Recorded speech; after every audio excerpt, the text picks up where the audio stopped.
Good evening, ladies and gentlemen. Will the Washington County County Services Committee please come to order? Good evening to all. I have asked Chandra Washington if she would lead us in the prayer and the pledge. So we ask that you stand. Justice Washington.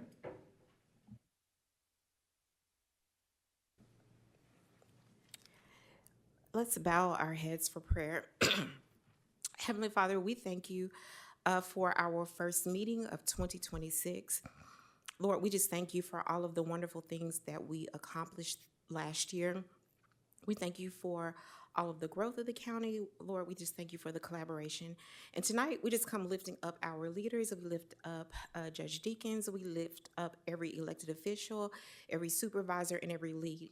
And Lord, we just thank you for giving them wisdom and integrity and humility to lead the county and to lead the people of Washington County, as well as the employees. Lord, we lift up every employee, every staff person, and we thank you for unprecedented collaboration. We thank you for integrity for them as well. And God, we just thank you that we all work together this year, and we will see a year of unprecedented growth for Washington County, and that it is all working together for good for us, and it all is for your glory. And we pray this in Jesus' name. Amen. Amen. I pledge allegiance to the flag of the United States of America and to the republic for which it stands, one nation, under God, indivisible, with liberty and justice for all. Thank you, Justice Washington.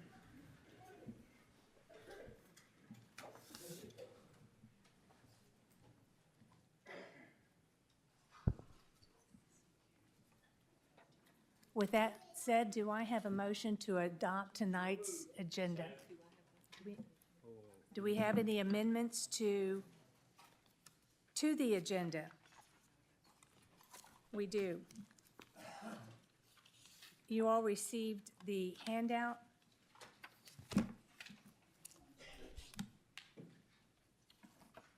It was a one that. Item 10. Where did, I think you've got mine. Oh, there we go. Can I make an amendment that we add the handout to substituting item 10? I move that we substitute item 10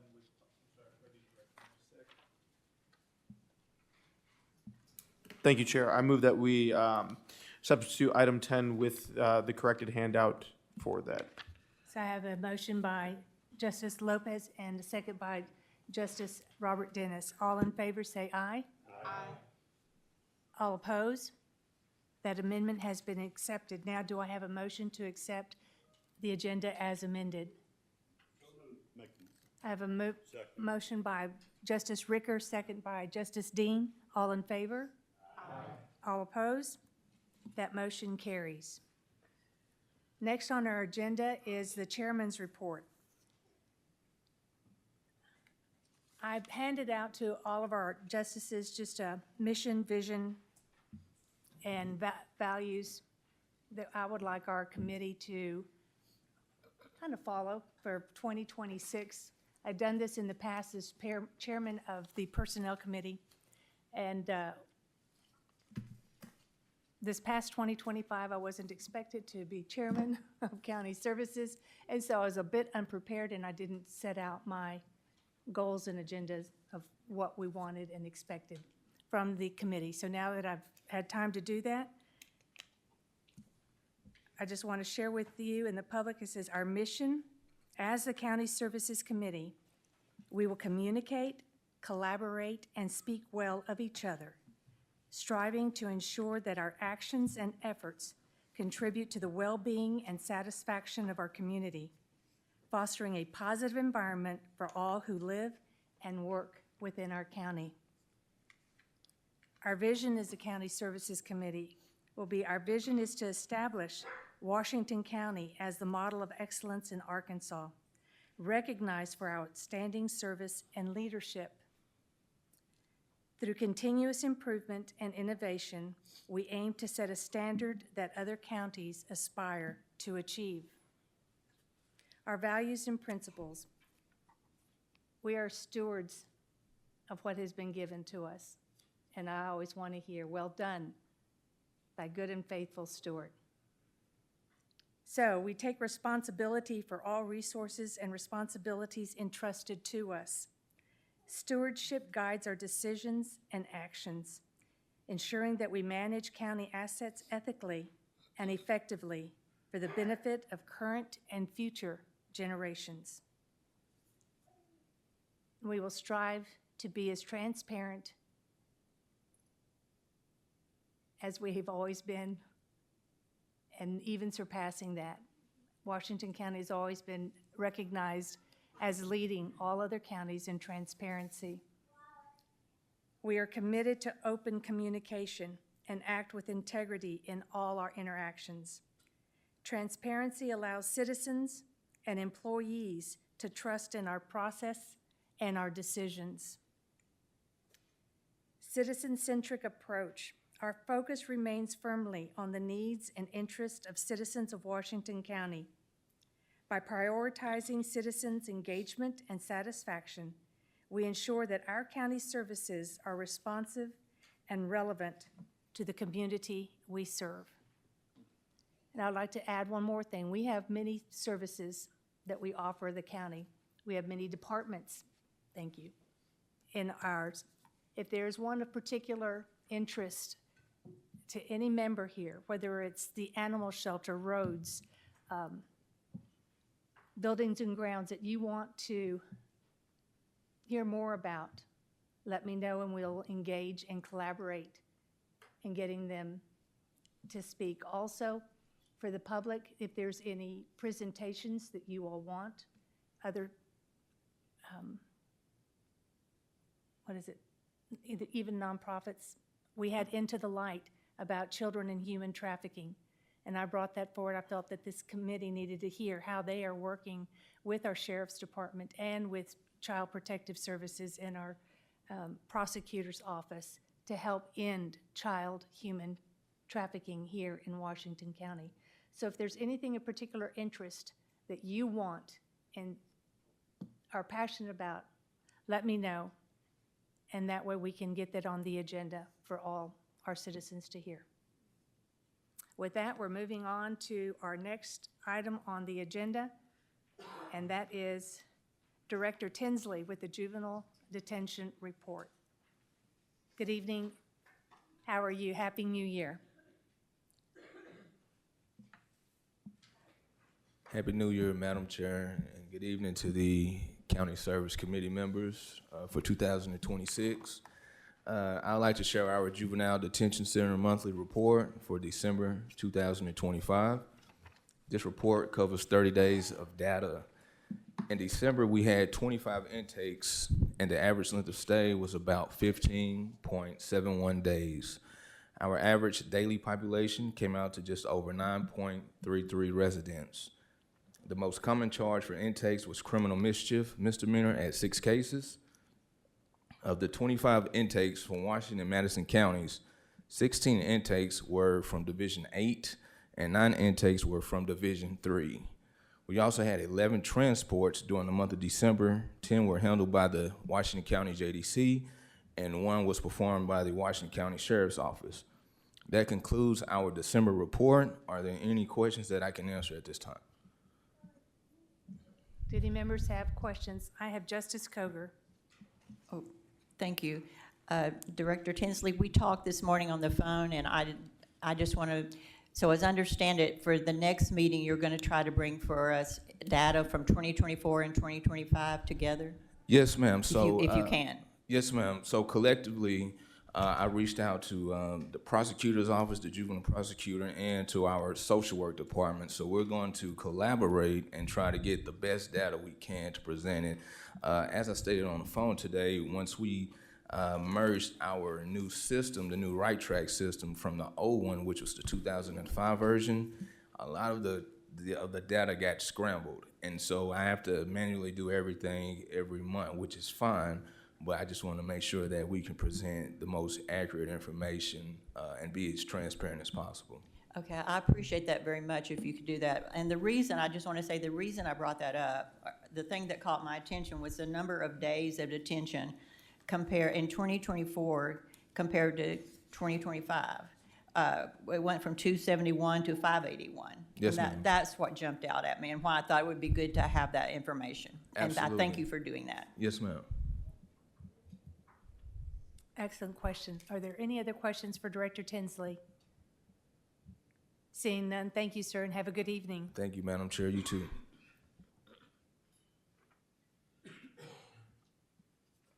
Next on the agenda,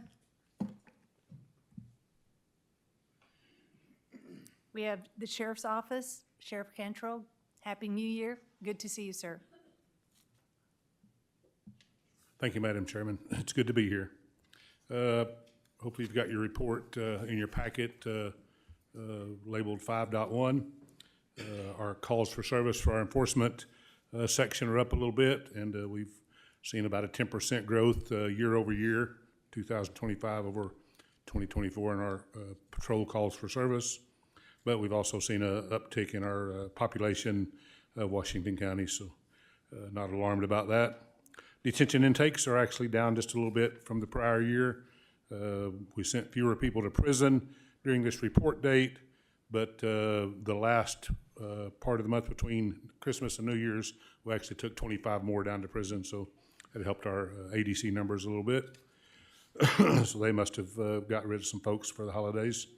To make some room, our average daily high count is down considerably, and we can attribute that primarily to our pretrial average daily population is considerably down. So the judges are working hard to see our detainees that are in the detention center, and so that's it's been a big help to us.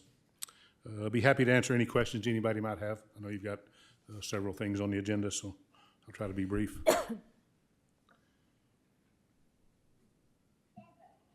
Justice Coger. Thank you, Chair, Madam Chair. And thank you, Sheriff Cantrell. I just have my regular questions that I always like to know. What about COVID in the jail? COVID, we have one case of one COVID positive female, and but 8 exposures. 80? So 8 exposures who that one person exposed 8 different people. Oh, okay. While they were in. So we've got those 8 isolated to make sure they don't contract the virus. So 8 in quarantine? Correct. Okay. What about the number of females in the jail today? Number of females today is 126 females today. Okay, and the number of federal prisoners, or U.S. Marshal or ICE or We have 82 total. 82? 82 total. Of those, 4 of them are immigration. 4 of the 82 are immigration. Okay, and what about the 309s? How many do we have that now of 309s? 39. 39. We're down a Eight. couple. Yeah, 18 males and 21 females. Okay. 18 and 21. And how many people were sleeping on the floor last night? 142. 142? Yeah, 135 males and 7 females. And if you have this with you, what about the number of pretrial as of today that we have in the jail? 396. Okay. Yeah, so that number is actually down a little bit, so. Yes, it Yep, is. we're thankful for that. Okay, well, thank you very much. Thank you. I have Justice Lemming. Again, they're not on the floor, they're on a mattress. Yes, sir, Okay, yes. Thank you. Do I have any other questions? Thank you, sir. Have a Thank good you, evening. Madam Chair.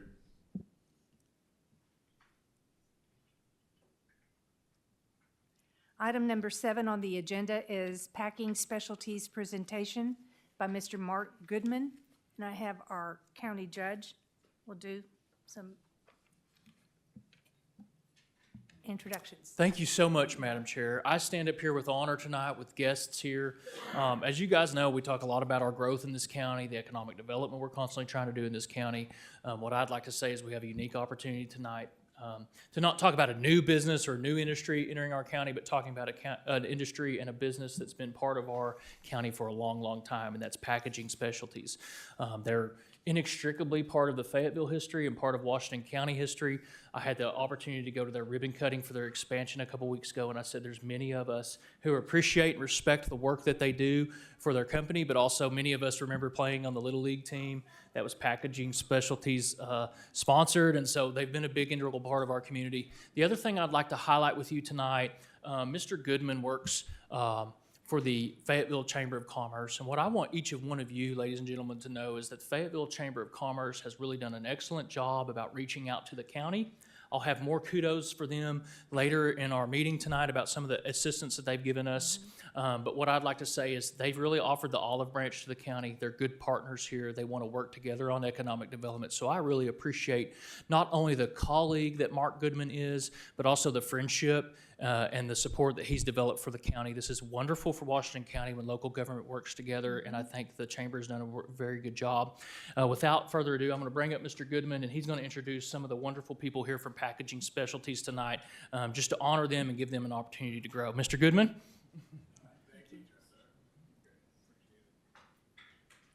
Thank you, Judge. Thank you all. It's a privilege to evening. be here. Again, Mark Goodman. I'm the Economic Development Director with the Chamber, and we have been working with Packaging Specialties. Actually, I'd like to introduce Nick Guglielmi and Brent Culp, who will also join in a brief presentation for you this evening.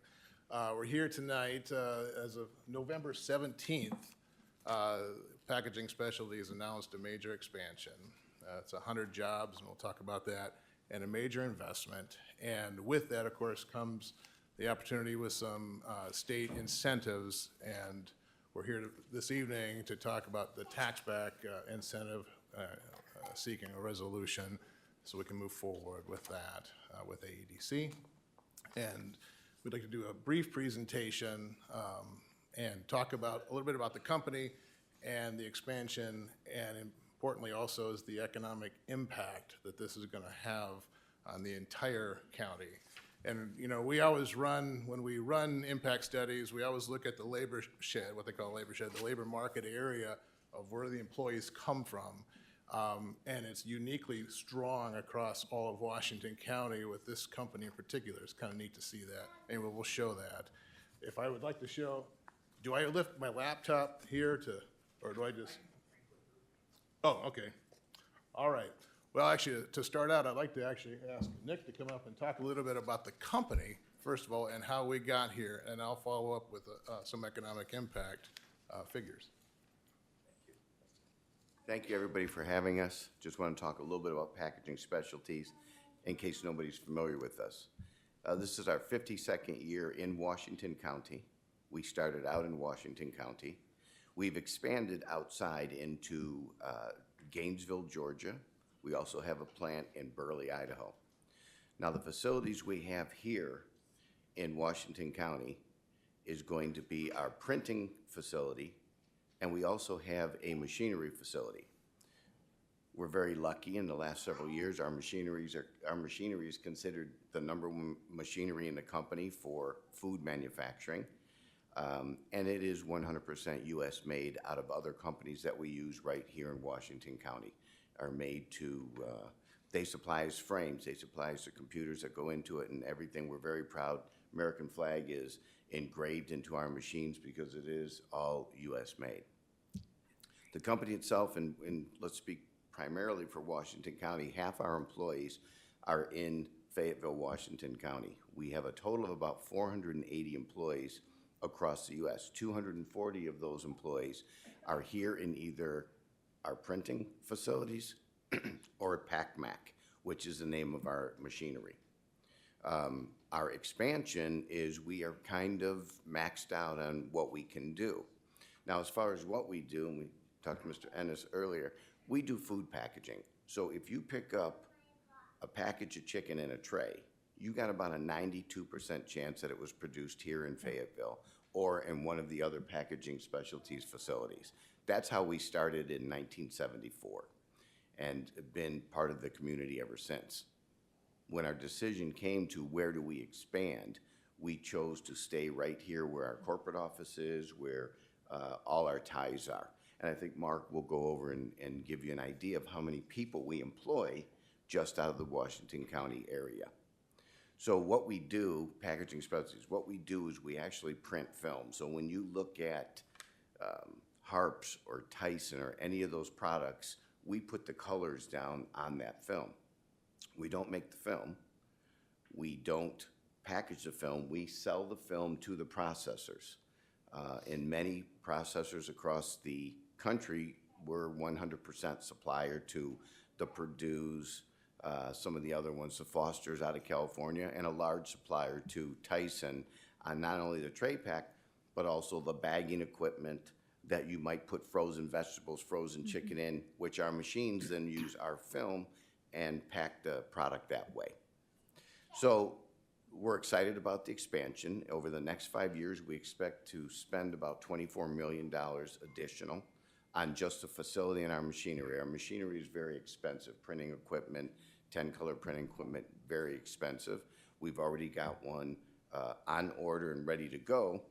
So we're in the midst right now of getting the building going and everything else, because I need a place to put it once it gets here in probably July. I don't know if there's any other questions that you have. I think Mark's going to talk about some of the other stuff, but this is our home. This is where we started. I've been with the company 23 years. I went to retire a couple years ago, and they asked me to take over the company. I led the sales, and we've had unbelievable growth over the last 20 years. We've gone from a $47 million to 2025, we just hit $270 million in sales. So we're going very strong. That's great. But thank you so much for the time. If there's any questions, I'd be glad to answer. Good? Thanks so much. Thank you, sir. Thank you, Nick. If we could we move forward to some of the economic impact figures here? By the way, and this is, of course, available to you, and in particular, we're going to reference some economic impact numbers here. I'm happy to share the report, we run an economic impact statement for every project we work on. And so I want to make sure that that's available to you if you would like to see that. Okay, move forward one more. You got some information about the company. The wages are very high in this company, and that impacts the economic impact too. And we'll see that in the numbers. Go ahead, you can move forward to the next slide, please. The next slide, please, again, sorry. Okay, so when we run impact studies, and when you hear people talk about economic impact and employment multipliers, that is how many additional jobs are created in the community, the county, from those direct jobs. And you'll hear people talk about like 3 to 1, 10 to 1, that sort of thing. That's likely not realistic. The employment multiplier with this project is 1.56. What that means is that for every one job with the company, half of an additional job is actually created or retained in the community as a result of that, or the county. And that's actually a good number. So when I see something over 1.5, that's great. And so that's existing. So we can apply that same multiplier with the new jobs. And with this increase in 100 jobs, that basically means 56 additional jobs are created within Washington County alone. And in fact, Nick probably would have some stories just from anecdotally of suppliers that they work with. That's all part of those multiplied jobs. Suppliers to the company, everyone who sells them anything, we can capture that with the modeling. And then the other thing I wanted to show you here is, and this is really I think this is interesting anyway, these are the zip codes where employees currently reside who work at packaging specialties. And those in blue there, these are the zip codes within Washington County, which makes up 77% of all the employment at the company. And in Arkansas, like other states like Arkansas, where we don't have a local income tax, economic impact is realized where people live and bring their paycheck home to and spend their money, not necessarily where they work, because we don't have an income tax, local income tax. And so when we measure this, we try to divvy up the economic impact where people actually live. So with this project, if you could advance the slide one. That's our say, one more. there's no more? Oh, I had 50 more slides. No, I'm kidding. Well, there is a slide that shows, there we go. Based on these same percentages of those that currently work at Packaging Specialties, that same number of these 100 new jobs, where would these folks come from based on the same ratios? It breaks down this way. And there's some observations. People think, well, it's a Fayetteville company. And yes, it does employ a lot of people from Fayetteville, but pretty much just as many from Elkins. It's kind of interesting.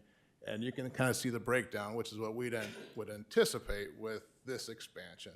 It just demonstrates that the economic impact is regional. Yeah. It's a great story to tell. And in particular, South Washington County is impacted a lot currently from Packaging Specialties, and we would expect it would continue to be. So just wanted to show that, and we want to include impact studies anytime, again, we work with a project. Do you have any questions about this or the tax back program, which is a sales tax rebate? It's like the Ozarks Electric, I believe, was a project you recently worked on. Please. Justice Lemming? This project, how many dollars you gonna spend? We expect to spend over the next 3 to 5 years, 24 million. 24 million. How long of a tax embankment on this are we looking at? On the project? Year? Huh? Do you say the tax back? To tax break on it? Okay, 3 to 4. 3 to 4 years. Thank you. The other thing I wanted to say, and I wanted to make sure with our controller that this was okay, another thing that we're very big on the county, right? We're very big on local. So our owner was Hayes Biggs. And if any of you ever had to use the Children's Hospital, there is a Hayes Biggs wing that we've donated over $2 million several years ago to get that wing built. And we've also, in the last week, donated another $1 million to the Children's Hospital, the Cancer Hospital, for,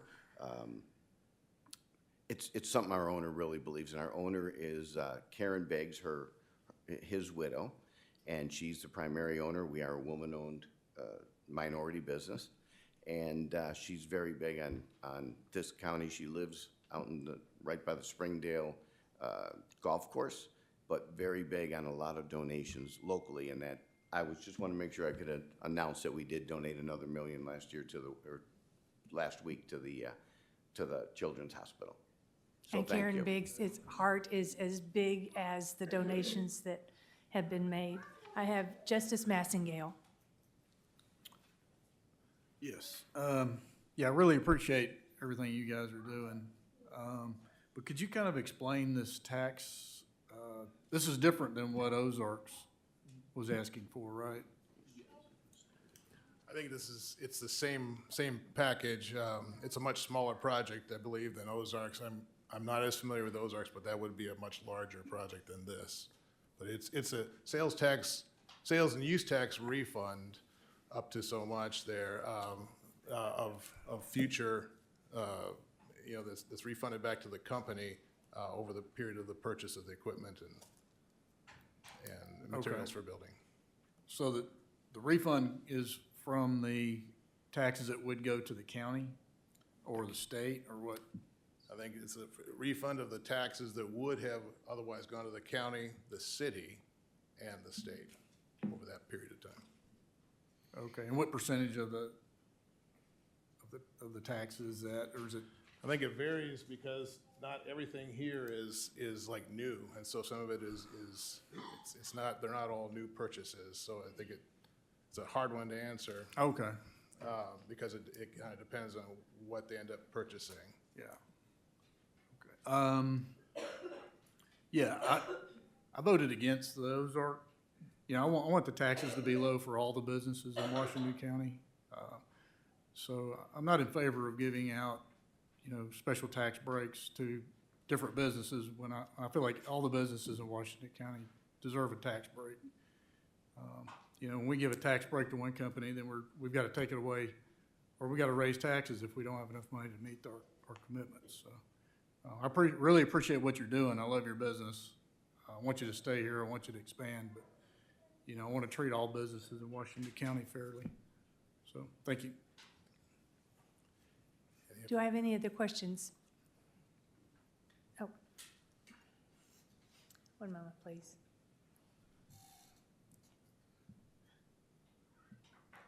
I have Justice Coger. Thank you, Madam Chair.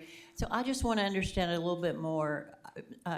You answered a lot of the questions I had with Justice Massengill just now, but with the Ozark Electric, they got a tax abatement, not a tax refund, correct? That's what I understood. And it was for 30 years. That could be, I'm not familiar with that But project. you're not asking for that. You're asking for a tax refund. Correct, that So is people- specifically the tax back program. Okay, so help me understand how that works. People pay tax, and it gets sent to the state, and then somehow the state refunds that back to you? To the company, what would have been generated at the community or county level, and then the state, up to so much, then is refunded back to the company to help them recover some of their costs for that equipment purchase or the building materials. Do you have any estimate of how much money we're talking about? I mean, total? Because not every purchase is new, it's gonna vary, and, we can get, I don't know if that's actually been in the application or not at this point, it hasn't even been calculated with AEDC yet. Okay, well, thank you. Thank you. I have Justice Dennis. And I know that I've been on court quite a few years, maybe perhaps more, but this is not an uncommon thing that we've done because it's such a good investment for our community. And so to give up, if it's, a full 10%, which I doubt that it is, but if you're giving up the sales tax just to get the building, the jobs and everything, it's a plus for us, not a negative. So it's a way of not taxing them, but investing in jobs, and investing in the creation of the products, and it's a win-win that way. That's the way I see it. And it's been done more times in the past than it has in recent history. So but it's a common thing. And I think you're also asking Fayetteville to cooperate on this as well. Correct. Even tonight, I believe, right? City Council. In fact, I believe the company just came Oh, okay. from Fayetteville. Well, you might share with us what City of Fayetteville did. Hi, But good I'm all for it. I see the good, not the bad on this, and so I'll be supporting it, and so thank you. I Thank just you. wanted to say that my Can you name is. pull the microphone closer to you? There you go. Hi, Thank you. I am Chung Tan. I'm an economic developer with the city of Fayetteville. We just at 5:30 passed on consent the tax back resolution from the city of Fayetteville. It needs both passage, two resolutions, one from the city of Fayetteville and one from the Washington County Court for this tax back resolution to be legally binding. So what it does is that we use this tool, this is the tax back, it's an economic development tool for us to compete with other places. For example, in this case, it is a competition because packaging specialties have 3 locations. They could bring their $24 million investment to any one of the 3. So all the 3 communities are working to say, bring your expansion to our community. And then when we say we are competing, how are we doing it? Is one of the tools is tax back. So the one that you mentioned earlier could be a pilot. That one is payment in lieu of taxation. Yes, that one is a whole different, and that one is another economic development tool that is in our toolbox, and we are economic developers. So our job is to bring the projects to our community. And why do we want to do that? Is because this is 100 jobs. This pays on an average of $50,000 a year. Just imagine 100 residents in Washington County is going to have a job, and they are going to have the money to spend on housing, on transportation, on childcare, on food, on whatever it may be, if the project comes here. If the project goes to Georgia, we do not have the 100 new jobs. So that is like, but for. So this is a but for question for us economic developments, but for the incentives, they have made the decision to choose Fayetteville and to choose Washington County. And then in terms of the sales tax rebate, so right now for Washington County, Fayetteville, we collect 9.75% in sales tax. Out of it, 2% goes to the city of Fayetteville, 1.25% go to the Washington County, and 6.5% go to the state of Arkansas. They do not get the rebate of 9.75% all back because the state rate is only, they cannot give back, the state of Arkansas will not give back the 6.5% because of the state employee pension fund. Part of it is funded by the sales tax rate. But for us, it will be 2% for the city of Fayetteville and 1.25% for Washington County. And this only applies, and the reason why we do the tax back is to encourage them to make purchases from our vendors in Washington County, in Fayetteville, because the sales tax is 9.75% is if you buy in Home Depot in Fayetteville, or Lowe's, or City Lumber. So we are encouraging them to spend the money locally in order to get the sales tax. A lot of their equipment is multi-million dollars ordered from out of states because state of Arkansas doesn't produce them.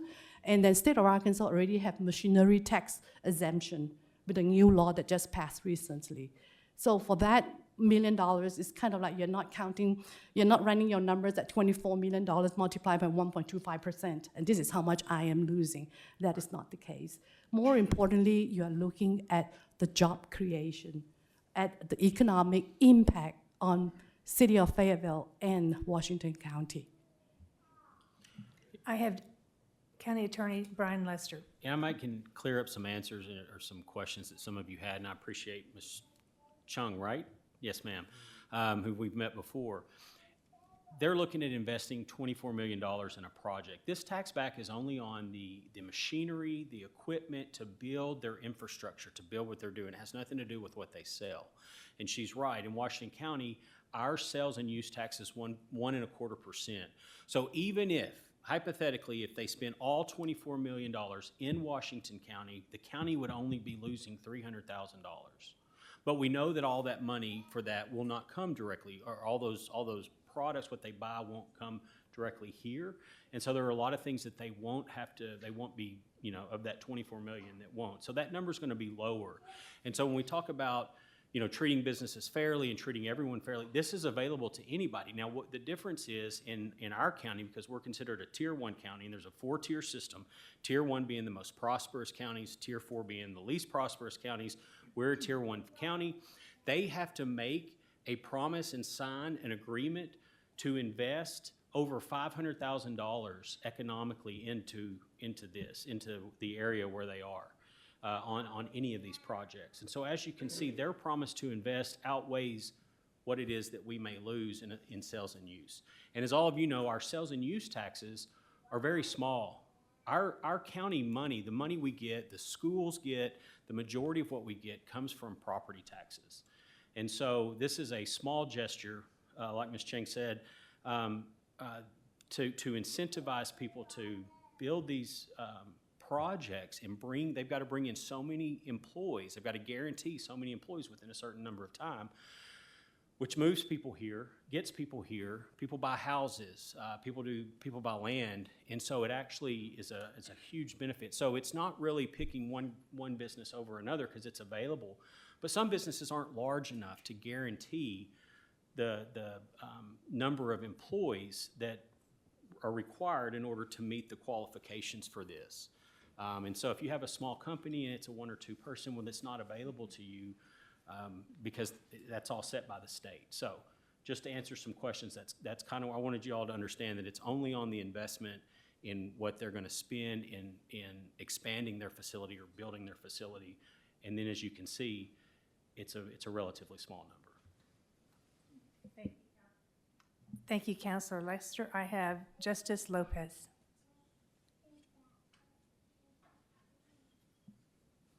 Thank you, Chair. And again, to reiterate, I agree with council. what we're looking at here, I think we anchored a lot when we heard that we were doing, like we were doing for Ozark Electric, but this is a different sort of program to induce investment. What we're looking at here is not a pilot program. It's not that we're handing them a tax abatement. It is more so for the purchases that they make within the county. We have agreed to like forego some sales tax, and they get that back to encourage them to make their investments and to make those purchases within Washington County. Insofar as, they qualify, like they said, some of the machinery that they're looking to purchase, it's not even made in Washington County, so that stuff isn't even going to qualify. I don't think that what we're looking at is handing anybody a huge break or anything like that. It is just inducing investment within the county, and moreover to it's county owned. People within our county own this, and I think it is a material benefit to the county. And I'll be supporting it. Thank you. Thank you. Next, I have Justice Lyons. Chair. Actually, Counselor, you answered a number of my questions. I appreciate that. The numbers you were quoting, the 100 employees and the $500,000 investment, is that the numbers out? I read them. I just don't remember what they were. But those. I believe so. Okay. I have to look it up. Yeah, I don't remember. I just was curious. And the other point is if it is 100 employees, I think you guys had identified you're forecasting 77 new employees. And did I misunderstand? I'm just trying to make sure I understand, guys. I'm not trying to criticize. No, that's 77 of the 100 we would expect to be residing in Washington County. Like I said, I missed that part of it, so I appreciate the clarification. So you're looking at 100, or was it 100 or 100 or more? What was that total number? The expansion would be 100 jobs. And 77 coming from within, but you're expanding by 100. Got Exactly. it. Thank you. Appreciate the clarification. Thank you.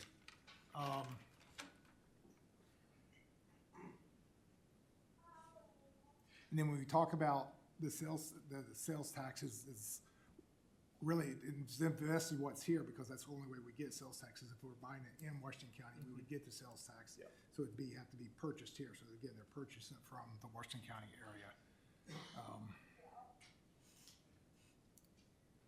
The other thing I didn't understand is we talked about this. There was a question, I think my colleague JP Lemming brought up about how long was the tax break, and I think they said 34 years.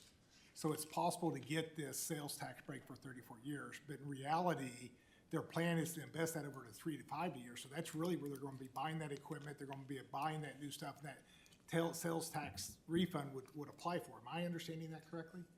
3 to 4, 3 years, 3 years. 4 years. Okay. Oh, okay. Yeah, I was like, thank you. Let the wind.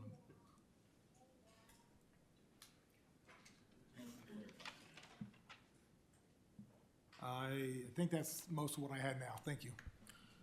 Just for clarification, because I didn't have the numbers right in front of me. For a Tier 1 county, the business shall invest $5 million or more, let's see, under the statute, and have an annual payroll for new full-time permanent employees in excess of $2 million. I believe that's where we are. So you can see it's quite large.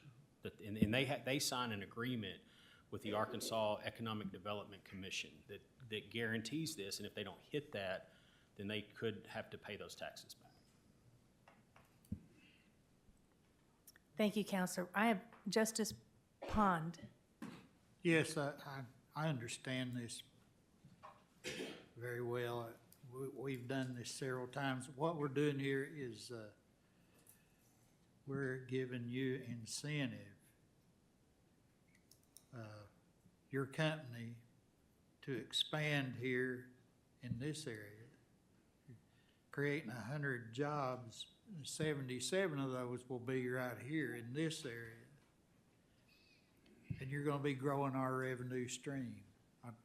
It's a win-win situation for us. I'll be voting for this, to give you this tax break for the incentive. We want it to grow here. We don't need it to go someplace else. It's competition here. It's a business. Thank you very much. I really appreciate what you're doing. Thank you for coming before us. Next, I have Justice Dennis. Madam Chair, I want to move that we pass resolution number 2025. I have a motion and a second, but we're also going to have more discussion. Okay? All in favor of, Motion second, you continue discussion. but we'll continue discussion, okay. I have Justice Stafford. Well, you kind of jumped ahead of me because what I was going to say is, yes, because packaging specialties is in my district. And I wanted to just say thank you all for being in South Fayetteville, and thank you for bringing additional jobs to South Fayetteville, where we definitely need them. And I'll definitely be supporting this.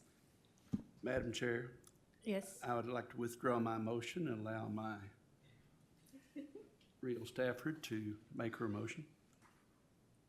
Okay. Motion withdrawn. If you'll cue your mic again. Is there any other discussion? Justice Lyons? Just a quick question. Counselor, I think your insinuation, really the state manages that.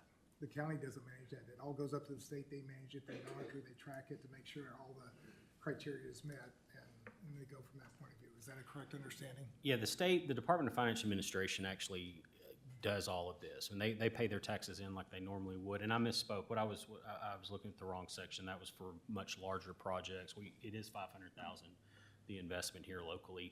You can apply for a state tax abatement, which you see a lot of times when the governor says we've got this, giant corporation coming in and they're going to build airplanes. They have to agree to that sort of thing. So, yes, but this is all, we have to agree to it. We have to send we give them our resolution, the city gives them their resolution, that's part of their packet that they send down, and then the DFNA actually administers all of this. I have Justice Massengale. Yeah, I just had a question. So we've got a motion to pass this, but that's actually, is that item 10 on the? We don't have a motion anymore. Okay. We're not to that part. We're not to item number 10 on new business. Thank you for bringing that to our attention. This is just a presentation. We'll be voting on this as we proceed through the agenda. All understood? Thank you very much for your presentation. Nice meeting you all. Thank you very much. Okay, next on the agenda is new business. No, I'm sorry, number 8. Our beloved Washington County Human Resource End of the Year presentation by Director Bennett. I'll take a moment here and introduce Director Bennett. You guys have got to know her. You've seen her a lot through the budgetary process, but what I'd like to thank her for is she's come into this county and done a phenomenal job in her tenure so far as HR Director. I want to thank you, ladies and gentlemen, on the Horseshoe for some of the phenomenal things we've gotten to do for our workforce over the last couple years, particularly our STEP plan. But Ms. Bennett wanted to take this opportunity to highlight some things from last year that we believe are successes and report to you guys on our HR department. So without further ado, Director Bennett. I will say, before she gets to the microphone, that even today, talking to one of our elected officials, he just boasted on her professionalism, her knowledge, and the strides that she's made value-added product to Washington County. So thank you for all that you do. Thank you. Gosh, what a wonderful introduction, and I greatly appreciate that so much. I enjoy being here and supporting our electeds and our employees. And You want to bring the mic down closer? Oh, I'm so sorry. There you go. Am I shouting at you? I wasn't trying to shout at you. I think we've had a really successful year. I think part of that, have an amazing team both at the courthouse and at the sheriff's office. We have a great partnership with them. Cassie has sat in all of the benefit planning that we have done over the year.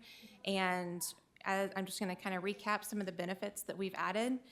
We added hearing, we added the HERO program, we added Sharks RX, which is sourcing.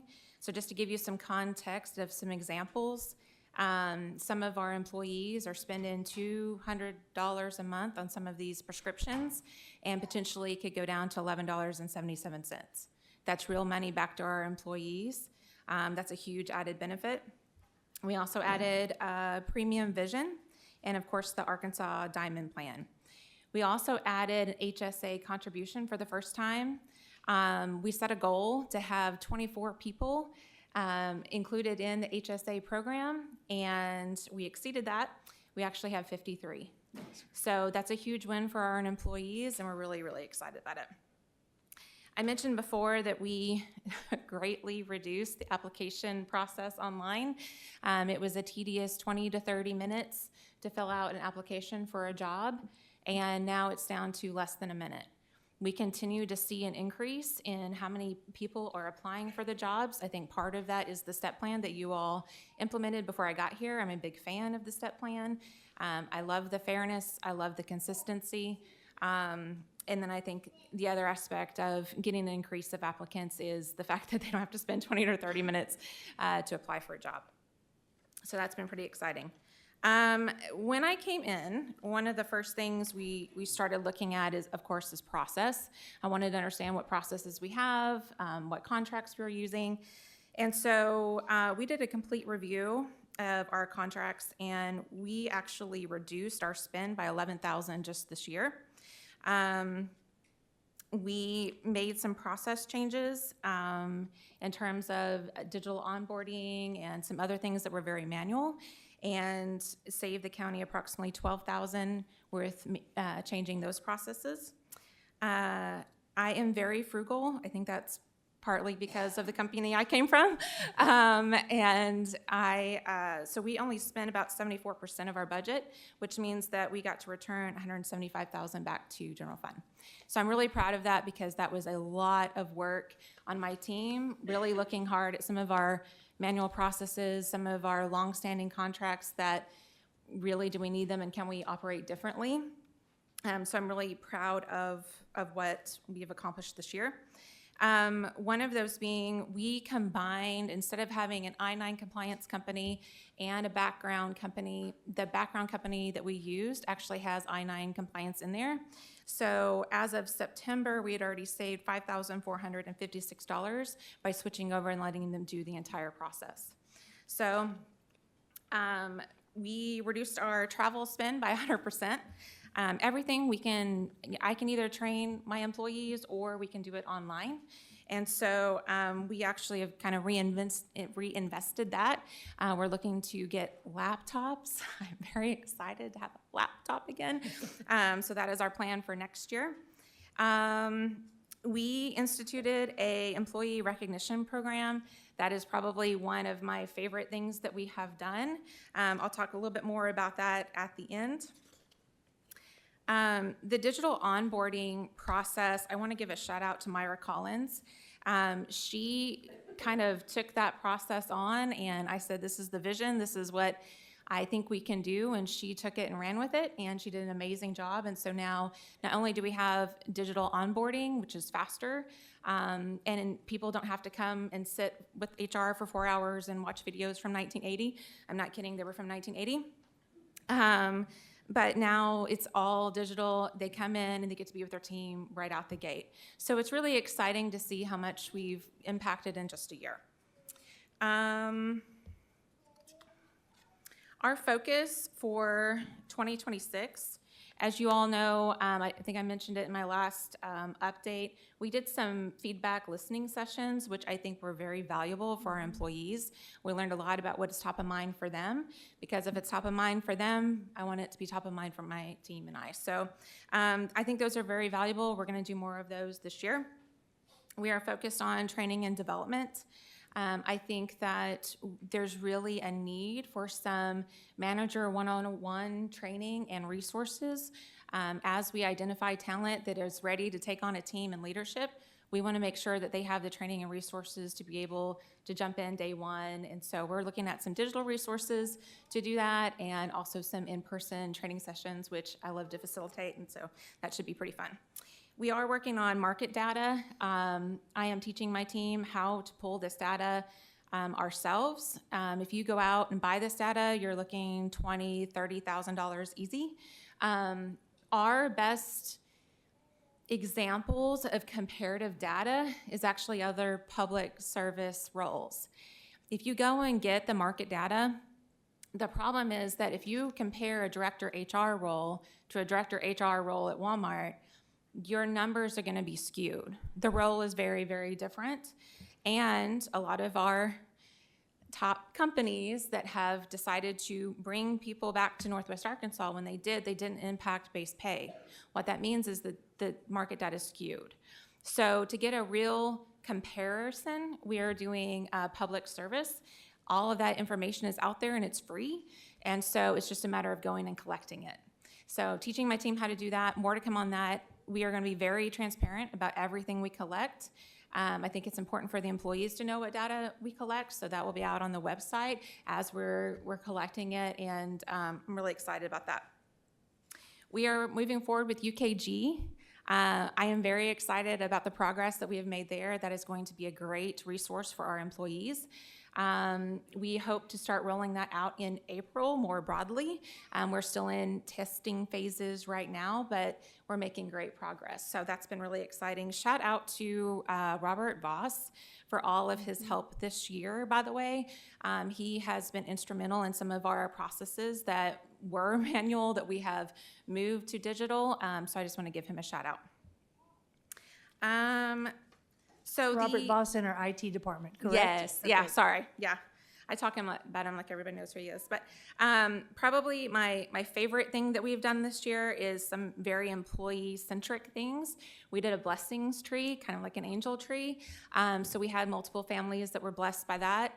We actually had way more people volunteer to adopt a child or family than we had people in need. But I think that just speaks to the heart of our employees. They're just phenomenal.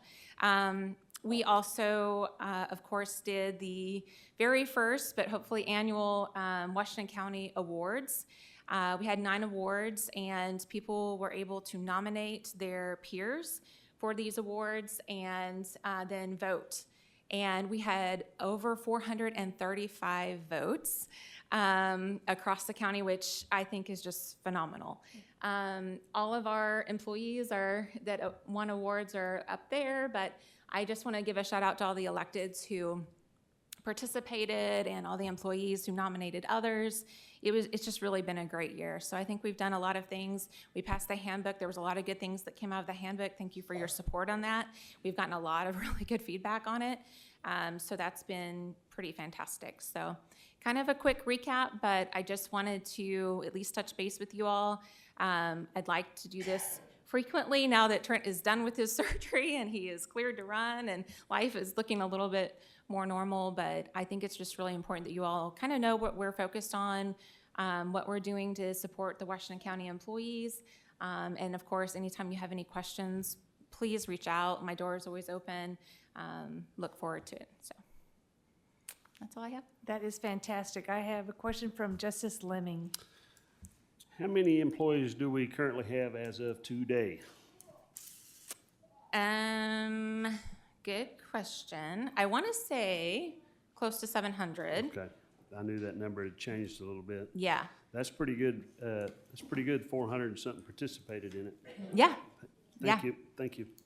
It was really exciting to see. I will say, like, the moment when everybody came together, it was really exciting. So, yeah. That's great. I have Justice Koger. Thank you, Madam Chair. At the beginning of when you started speaking, you mentioned that you had like 53 employees for some program and you thought you were only going to have 25. What program was that? Because I didn't catch the initials. Oh, I'm so sorry. HSA, the HSA contribution that we started this year. Okay. Okay. Yeah. Okay, that's great. Okay. Yeah, I do have a question though, since you mentioned the step plan. Yeah. Last year, for some reason, the public defenders they weren't included in the step plan and we Correct. passed. Okay, but it was my understanding that we had in their budget for them to be, for the first of this year, we would make that up to them. Plus, they would still get their anniversary on the step plan. But that's not happening for some reason. Do you know about that? I don't think that's, so let me kind of take a step back. Okay. So when they submitted their budget, we were under the impression like they weren't going to be added to the step plan. And so the guidance was, if you're going to ask for an increase, that's the space to do it, right? So when they submitted their budget before all of the quorum court meeting happened and we added them to the step plan officially, their plan was to give pretty significant increases. Like some of those were like 11 and 14%. Like they were pretty high. And so they were planning to do that in January, make them all effective in January. And then we all decided like they're going to be on the step plan. Well, the process has been across the county. When you go onto the step plan, it is whatever step and grade is closest to, or whatever step is closest to what you're currently making. And then you get your next step increase, the pay period after your position anniversary date. That is how we have done it across the county the entire time. So we applied the same thing to them. Okay. Yeah. I didn't understand it. Yeah, it's really confusing, and I think, we've tried to kind of explain that to the defender's office, and so I think I haven't talked to her since I sent the last email that kind of explained exactly what I just explained to you, and so I think she's on the page now, but I don't know. I haven't heard anything else, but. Okay, thank you very much. Yeah. I have Justice Rios Stafford. Thank you, Chair. I was a supporter of the step plan from the beginning. I've always supported that. I think it's a great idea. I also know that we've had some weird quirks with the system in some specific cases. Like I know, I'll give an example. Like I know in some cases there's been like folks who, to get them onto the step plan, they had to be like moved up significantly and ended up on step 1. And then because of the quirk of when their anniversary date is, like maybe at the end of the year, they've ended up training brand new people, even though they've been with the county for years, training brand new people who are on the same step, and their anniversary date isn't until after those folks. Yeah.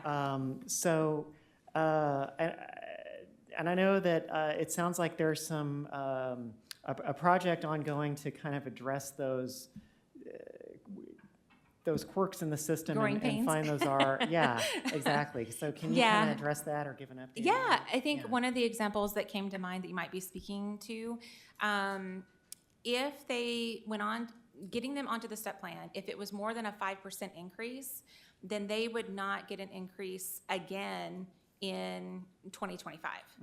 Where it gets kind of like we had to kind of figure out a process was now we're at the end of the year and it's like, okay, well, how do we make sure everybody's getting an increase, at least a 5% increase in 2025 and 2026 so that they're not waiting until the end of 2026 to make sure they're getting an increase, right? So we worked through that actually today. I think we should all be in a good spot. I think, look, compensation is complicated. It's always going to be. You're always going to be training somebody who might make 50 cents a dollar more than you. I mean, we do the best we can, but it also is dependent on how they bring in their new people because they can bring them up to a step 2 without having to come to me for approval. Anything that's a step 3 has to come through my office. And the reason we kind of put those controls in place is, to your point, I don't want a lot of people who are training people that are making at a step higher than them. Yeah. So we're trying to kind of fix some of that. But Okay. yeah, great question. Great. Well, will that require, like, at some point coming to the quorum court? March, yeah, there's specifically, so Division 3 and Division 8, we plan to come back in March and talk through some of the comp data and some of the challenges that we think are existing. Case in point, you've got Division 3, whose positions are the exact same job description as Division 8, but they're graded a level lower, which doesn't make any sense. And so we need to right-side that, but we can't, I don't have the authority to just go in and right-side that without coming in front of you all. So we plan to do that in March. We're working on that now. Okay, great. Yeah. And that might require some budget adjustments for us to make. Correct. Yeah. Okay. Yeah. Great. Yeah. Okay, thank you. Yeah, you're welcome. Rather quickly, can you name the employees that got their awards? Are you able to do that? Yeah. So I'd like to not recognize without them. walking away. Sorry. Savannah O'Neill, she won the Rising Star Award. Hayden Hill, sorry, I didn't mean to get so close to that. Sorry. Hayden Hill was shared services. Sam Suarez was digital acceleration. I cannot remember. Jessica Jones won the Leading with Integrity. My eyes are bad. I can't see who else is on there. Sandra White, she won the new Supervisor Award. Mark Matthews won the Public Service Award. Amber Fortin won the Washington County Employee of the Year Award. Wow. And I can't see that far away. I should have them memorized. I feel bad. But, yeah. That's okay, but could you send us their names so that way we can? Oh, yeah. each And if you follow congratulate Washington them? County on the Facebook page. Oh, it's on Facebook. It's They on there. listed all of the names Okay. and their awards. So, It's on and there. shout out to Jessica Jones. Like, I got kind of vulnerable moment here. I got kind of teary-eyed because the moment was just kind of big. And I couldn't read her award. And so thank you to Russell Hill for stepping in and Jessica Jones for laughing through it. She was super gracious about it. So, Well, that's terrific. Congratulations to all those employees. Are there any other questions, any further questions for Director Bennett? Great job. Thank you Thank for your you. report. thank you. Have a good evening. You too. Thank you. Moving on to new business, item number 9. Item number 9 is a resolution of the Washington County Quorum Court expressing support for the poultry producers in the Illinois River watershed and urging a return to good faith negotiations. I had a statement to make, but Judge, If you want So, to, no, if you want you to just open, go I'll right sit back ahead. down, Chairwoman no, Ecke. no. I just want to highlight that disappointedly continued litigations rather than collaboration places unnecessary strain on farm families, agricultural business, and long-term sustainability in our rural economy. Good interview. Saw you on Channel 5 at 5. Well, what I'd like to take is a moment to talk about how critical and serious we have a moment here to represent some of our best and most valued citizens here in Washington County, and that's our ag-producing families. For many of you, you've watched the news here recently, but just a short recap, over 20 years, there's been litigation going on in the federal courts from the state of Oklahoma to the poultry producers in our region about the phosphate pollution in the Illinois River and the Illinois River watershed. There was a flurry of activity when that lawsuit was filed almost 20 years ago. There was a lot of arguments back and forth, and then it lay dormant for a number of years, almost a decade. And so what I'd like to say now is, in their chicken litter to ship it out so that that could be sold, they could still be compensated for it. All that to say, fast forward in the last 6 months or so, the federal judge handed down a final ruling that was very punitive to our chicken processing companies within this region. As a result of that, a couple weeks ago, Tyson announced that any families or producers within the Illinois River watershed, their contracts will not be renewed over the next 5-year period. There's a staggering period. Ladies and gentlemen, this is my worst nightmare as county judge with this litigation. So for years, we saw this going between states, huge corporations with sums of money that many of us probably can't relate to. But what I want to say now is this is an issue that's taken from the federal courtroom and the boardrooms, and it's come right down to the kitchen tables of these families in Washington County. This is their livelihoods. This is their futures. This is how they raise their families. This is how they live their lives. This is the heritage of our county. So a lot of people have asked, what can we do? I've fielded several phone calls over the last several months from families emotional about this moment, asking us to do something. And so what I can say is we can raise hell, and we can stand up for these families and make sure that everybody in Washington County knows that this is happening. Everybody in Benton County knows that this is happening. Everybody in Adair, Oklahoma knows that this is happening. Because if you're not directly involved in agricultural production or farming, this will still have an impact on you. If we lose these farms, this will have an impact on every family. Every economic wrinkle of Washington County will be impacted by this. So tonight, you can see we have an opportunity to stand up for these producers. There's many of them behind me tonight. I think it'll be great. We're going to hear for several of them if you will accommodate them to hear their stories, but mostly we can give them space to tell their stories, and we can take this fight up to as high as we can. And so what I want to also say is another shout out to Mark Goodman and the Fayetteville Chamber of Commerce, because that economic impact study you got for packaging solutions, we also have one for the farming families here. And what we know is if tomorrow this worst case happened, we're going to lose 800 jobs of farming families. That's the direct impact. The indirect impact is up to 1,300 jobs. This is the 10th largest industry in our county, and it feeds the 3rd largest industry. These are chicken producers, but the chicken processors are the 3rd largest. This is big money for our county.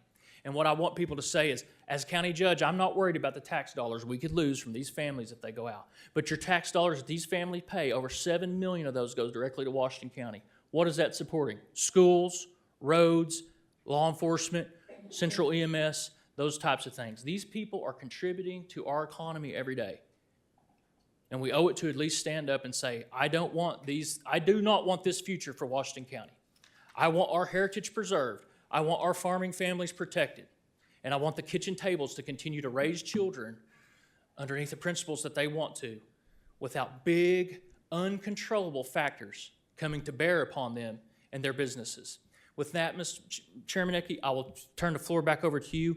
I hope you invite some of our producers up, and I also look forward to any questions from the justices of the peace. Thank you, ma'am.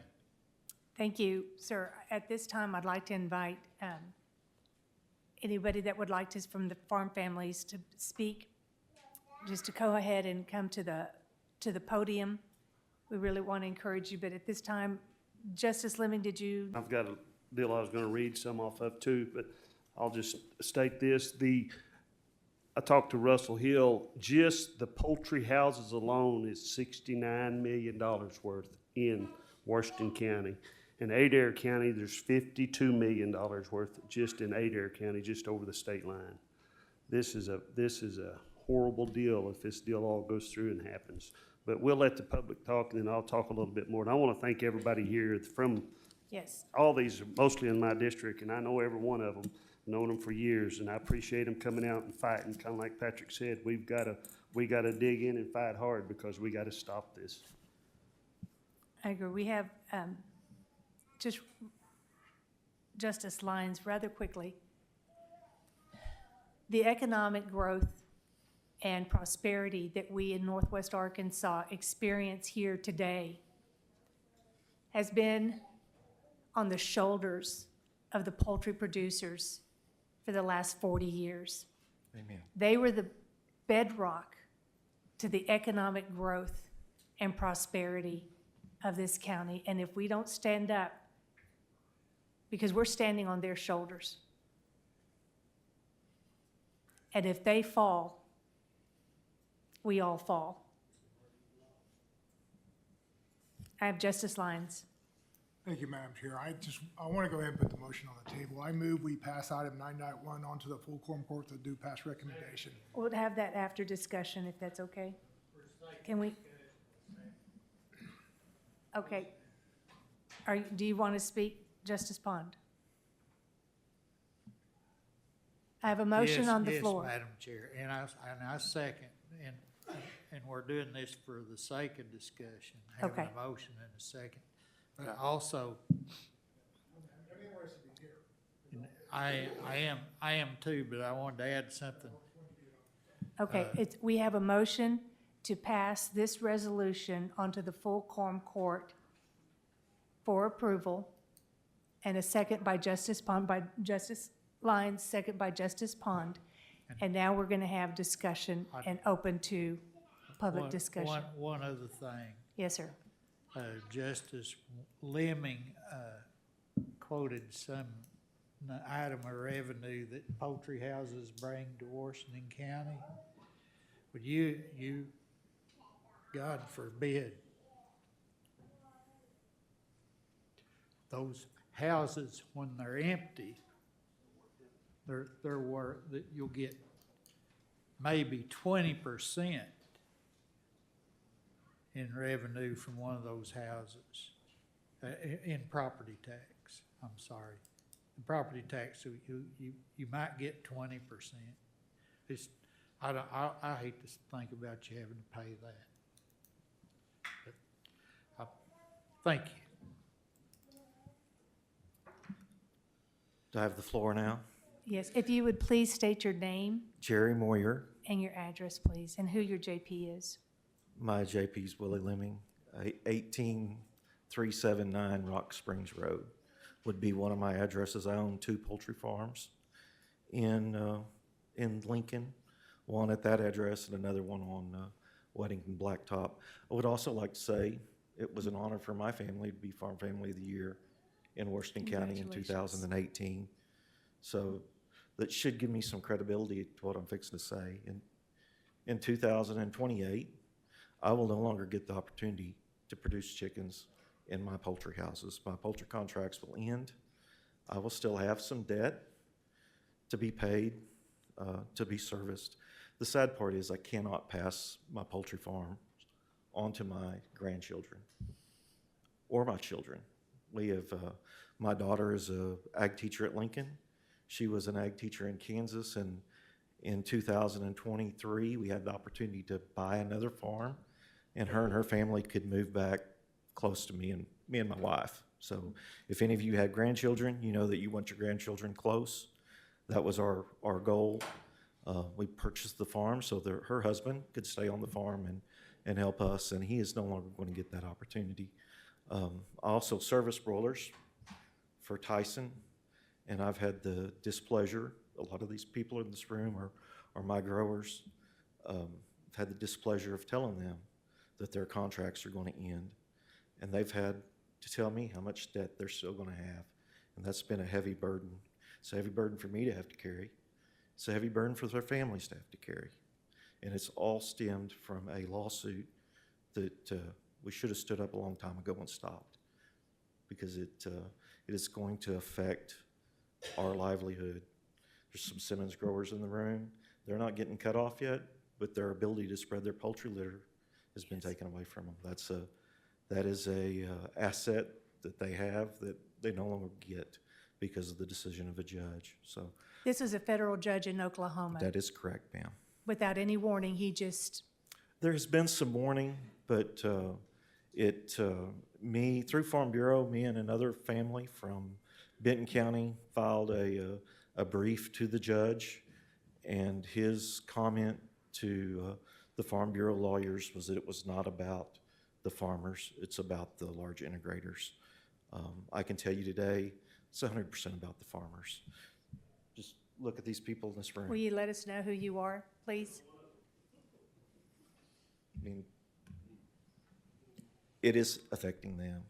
You know, this judge had no, I mean, that kind of tells you, hey, it's not about the farmers.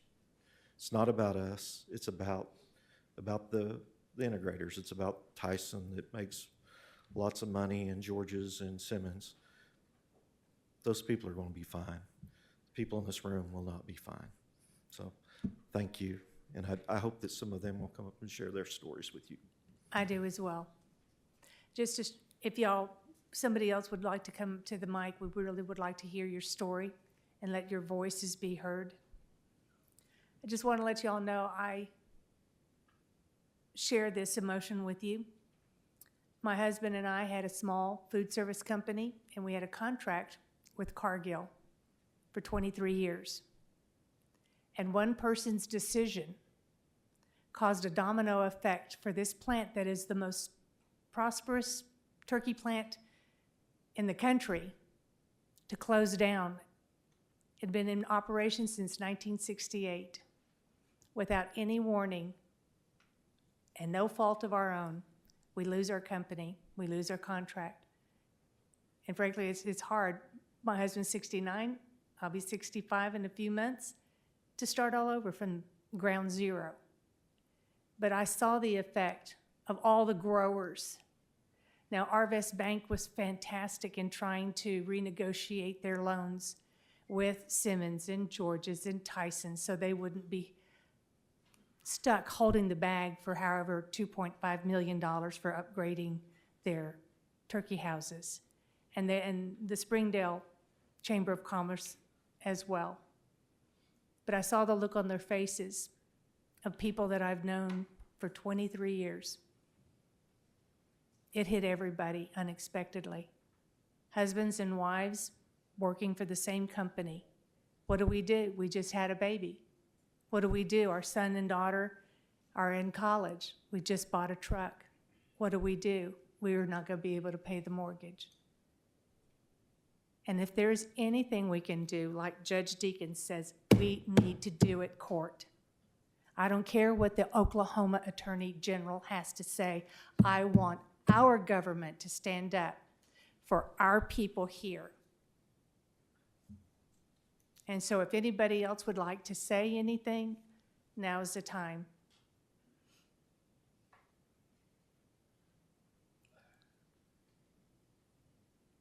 Thank you for letting me share my heart. It's hard. My husband's in, he's like, don't tell people. I said, there's no fault of your own. You did nothing wrong. We didn't drive a company down to the ground. It was taken by one person's decision. Judge. I will not take this microphone from anybody. I will yield it if they come up. But I do have some things that have been shared with me that I feel like I'm here to represent these farm families and share with you what have been told to me. So what we do know now is that this is looking pretty drastic. We need to stand up and be loud now. But what I'll also share with you is right now it's our poultry producers. But it could be much more than that. I fear this is a domino effect. It could be any agricultural activity within the Illinois watershed. So what I say tonight is I think this fight's been very good about isolating certain groups to where others can pick on them. Let's not think about this as our poultry producers in Washington County. Let's think about this as every ag-producing family in Washington County is now under threat. We're under assault. We need to stand up and start talking. And like I said, I appreciate every one of these people for coming here tonight, at least having your faces shown. We're doing everything we can. We appreciate you, ladies and gentlemen. Thank you for being here. This means a lot to us to see this, and hopefully we can take on this fight and help do our part. But I just wanted to share those two things. Do not look at this as just our poultry producers tonight. One moment, please. Let me see if I can get them. Did you? Okay, your mic's not cute. Just one moment. I've got Justice Lemming. Thank you. This thing goes on forever and ever, and what Patrick's he's mentioning, and if you just look in our history, Washington County was a real strong dairy farm business years ago. I want to back up just a little bit further. I was at a meeting in Oklahoma just the other day, and there was an agri teacher was there, and somebody in this loop with Oklahoma told them that they was going to see that all livestock, poultry, anything to do in the Illinois watershed was going to be run out of it. Washington County used to be big in the dairy business, no longer. Used to be big in the hog business, no longer. It's big in the poultry industry. If we don't get off our ass, it's going to be no longer. The cattle is next. This same guy, you talk to him about, what about deer? That's natural. Well, I'll take all my dang fences down and let my cows roam. That's natural too. But this is what we got to stop. Just because they want to make houses all over Washington County, us farmers don't want houses all over Washington County. We want our farms left alone. We want our people left alone. So I'm going to read some stuff here, and it's going to be a little long. Just bear with me because I'm not the best reader in the country, but I'm going to get through this. Judge Deakins, Quorum Court calls the immediate return to good faith negotiations to protect poultry producers' jobs and rural economy.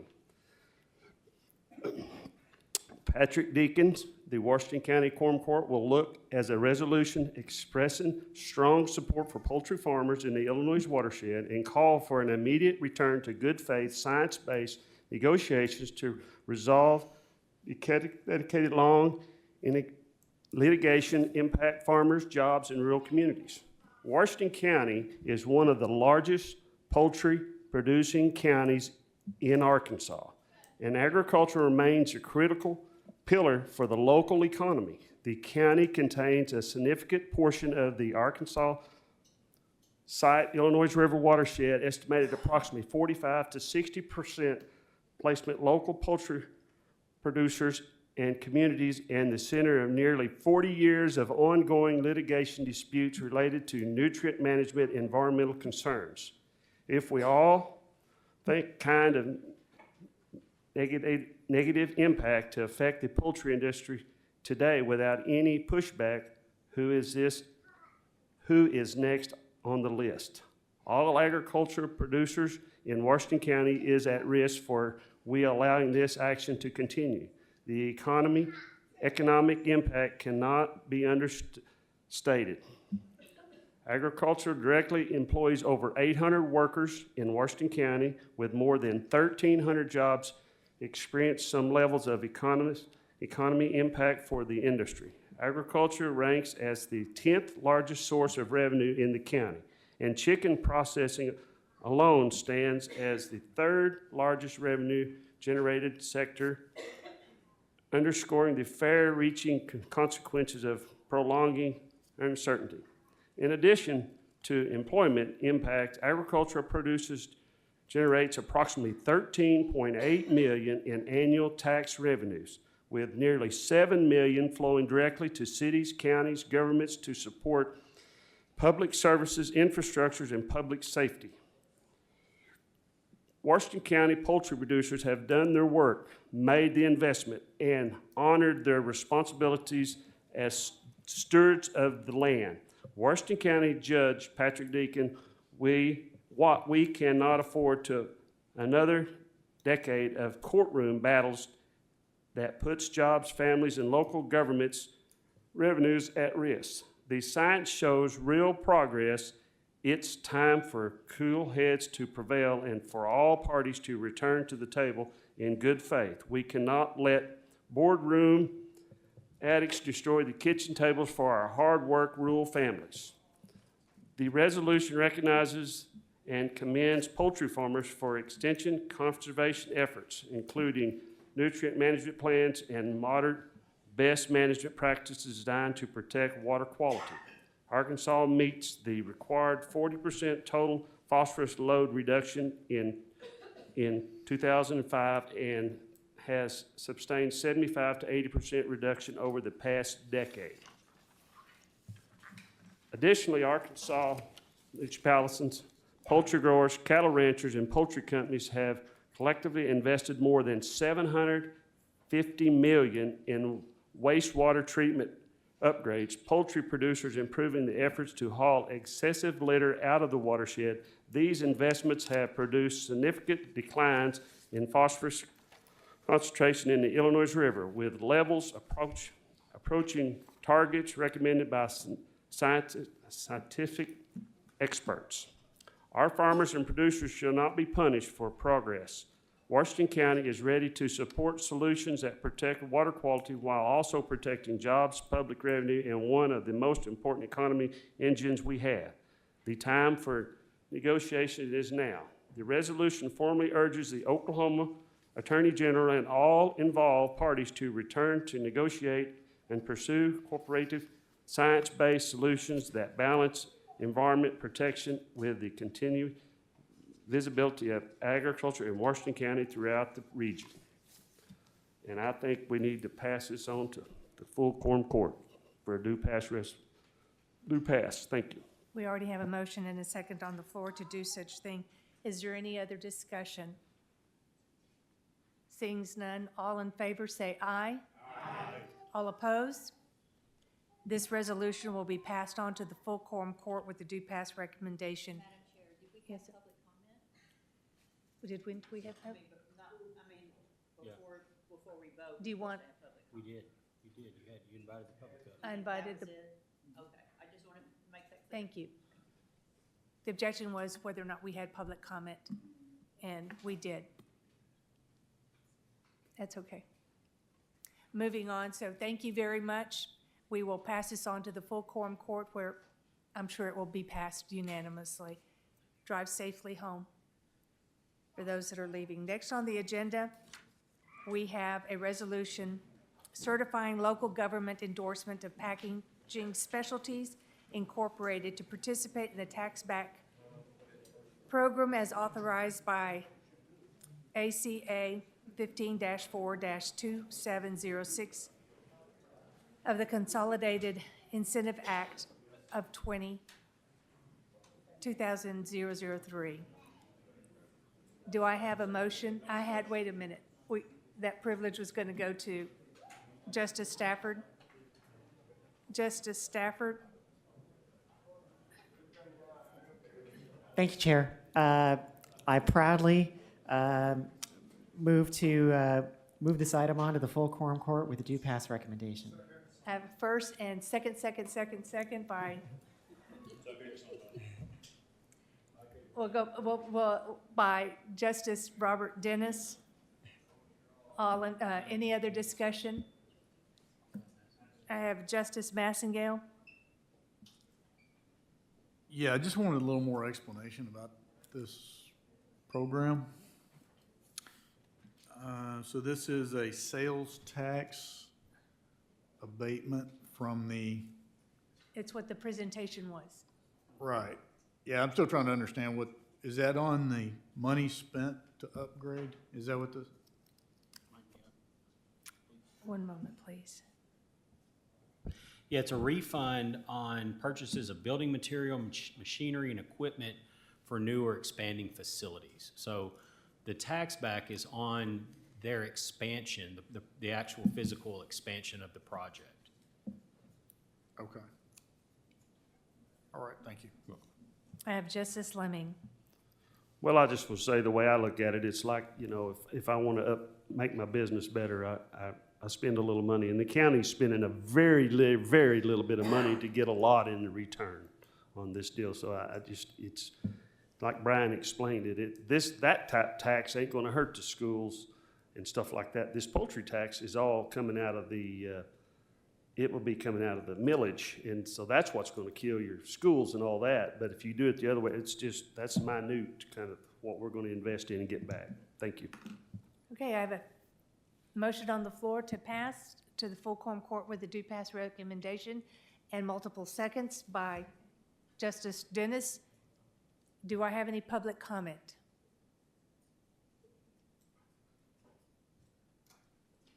Good evening.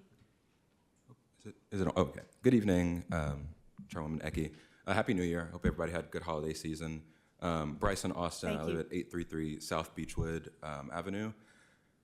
I was born in Arkansas, and I've always been kind of obsessed with where I'm from, and the country, the state, the city. I'm from Little Rock.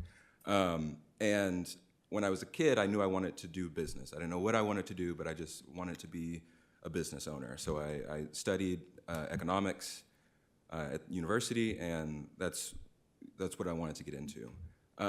Never once did I think if I wanted to start a company that I would move out of state. Never once did I say if I wanted to expand my company that I start it somewhere, or find somewhere cheaper, I would go out of country.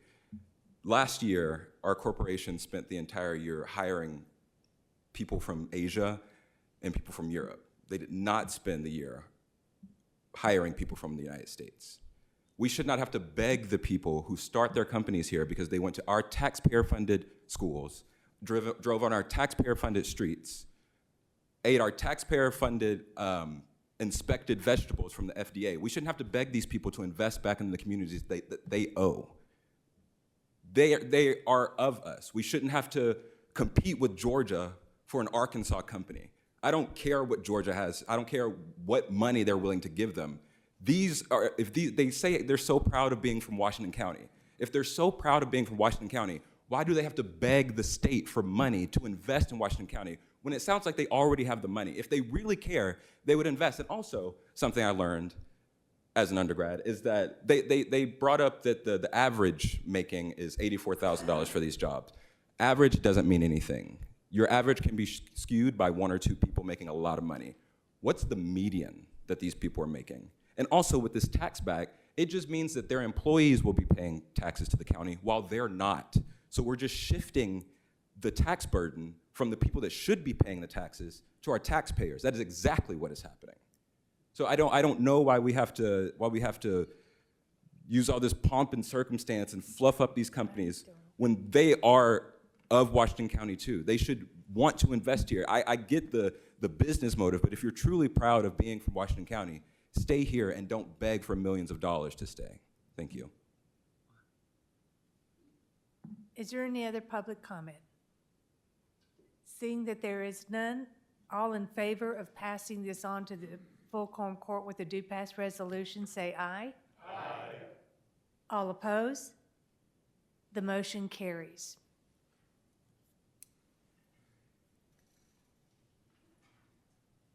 Going on to item number 11, a resolution affirming that a property in the unincorporated portion of the county creates unsanitary conditions and may be abated. Hi. Hi. We have Counselor Baker to speak on this. See if I can get this queued up. This is a little bit of a new process for the county. It came to the county attorney's office attention, my attention, that there was a property out in the county that a citizen who volunteers at Nob Hill Fire Department brought to my attention had gotten some citizen complaints about this structure. We're going to share some photos with you of this structure. Yep, here, sure. So we got notice that there was a dilapidated building out in the county. Municipalities have a statute that allows them to take legal action against these kinds of properties. And the county also has a statute that we can operate under to ameliorate public safety properties like this. So the property was brought to my attention. I spoke with Mr. Wages, who's the firefighter that brought it to our attention. And we emailed back and forth a bit. The property is located at 19443 Nob Hill Loop, which is pretty near the intersection of 412 and War Eagle Blacktop. And it's just like, it's not on Beaver Lake, but it's just at the top of the hill on the eastern slope out of Beaver Lake there on that. We'll show you some photos too. The property owner lives out of state in Missouri. I sent him a letter around the 1st of December just saying, hey, we've gotten some complaints about this property. Heads up, the county's going to be looking into this next year, so here's your opportunity to come take care of it. Didn't hear back from the guy. So the statute, and I placed a copy of it on your desks before the meeting. It's 1414-813. And this statute outlines the legal process that the county can take to ameliorate an unsafe condition. And so what the statute provides is that the county judge in his role as presiding over county court can resolve this matter through just the county court process. But for transparency and also because we have a robust quorum court and you guys are heavily involved with planning and zoning, we would like to have a resolution from you guys that you agree that this is a property that fits the statute and needs to be ameliorated.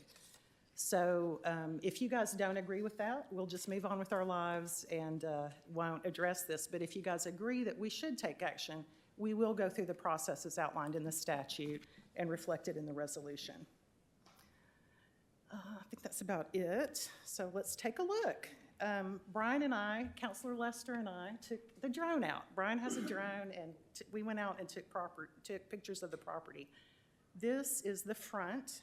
It was described to me in the initial emails as a laundromat, but I don't know that that's, is it? It's a burnt house. Oh, it is a burnt house, and it's so bad. I tried to kind of peek in the doors, and I felt my heart rate increasing. I mean, it's full of trash. There's all kinds of like food. Somebody's been in there living. There's trash that shows that someone has been there recently.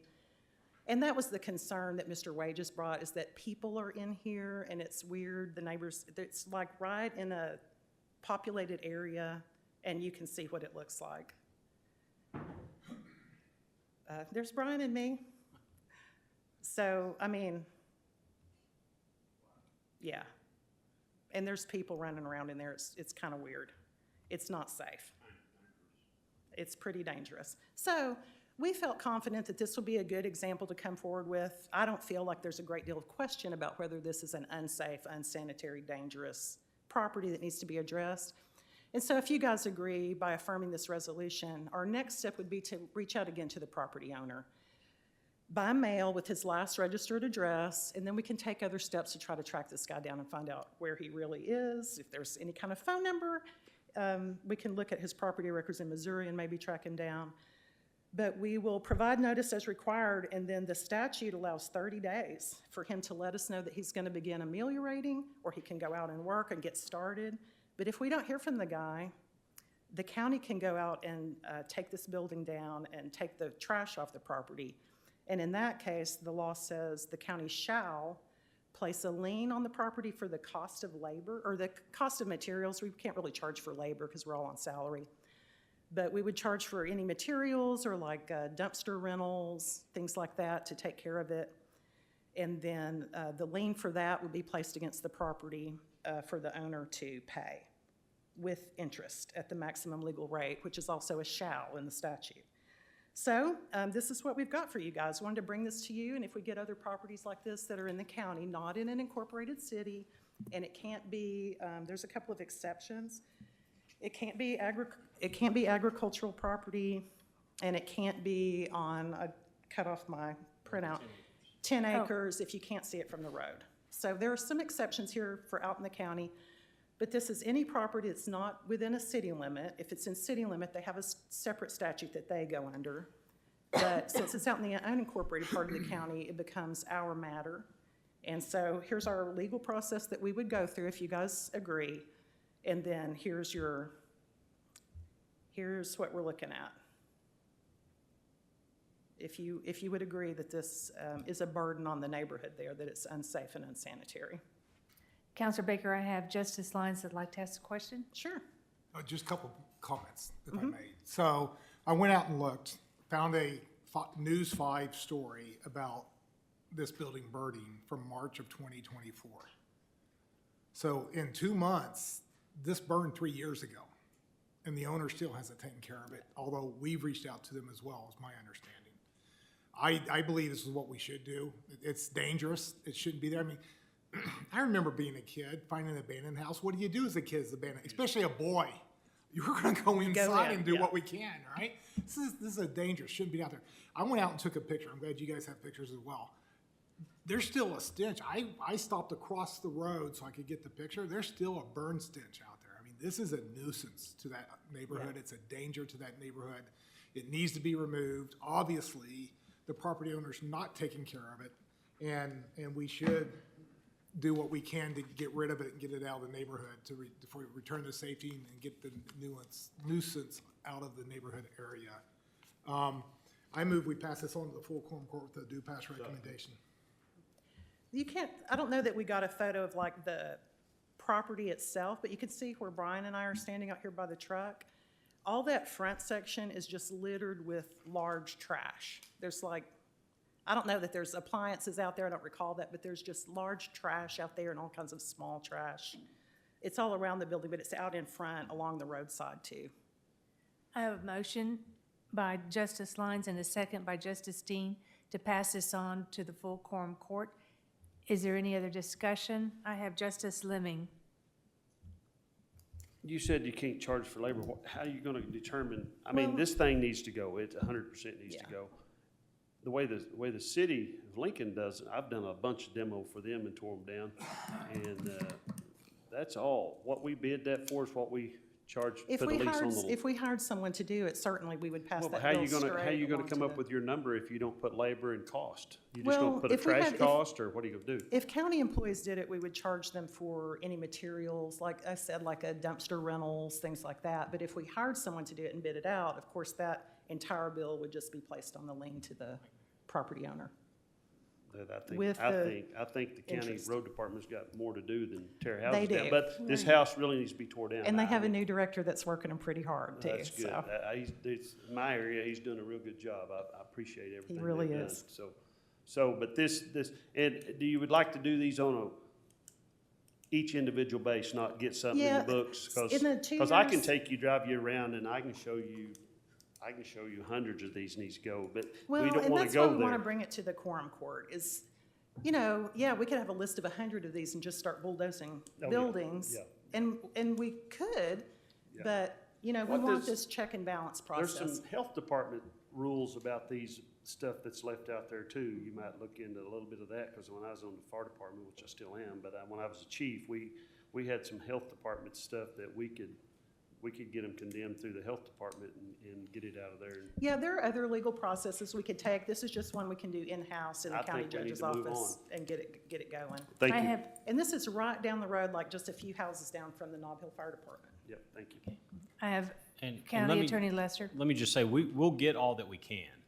And I just say there, there may be some things that are a little bit different a lot of times when it comes to counties, as you have probably noticed.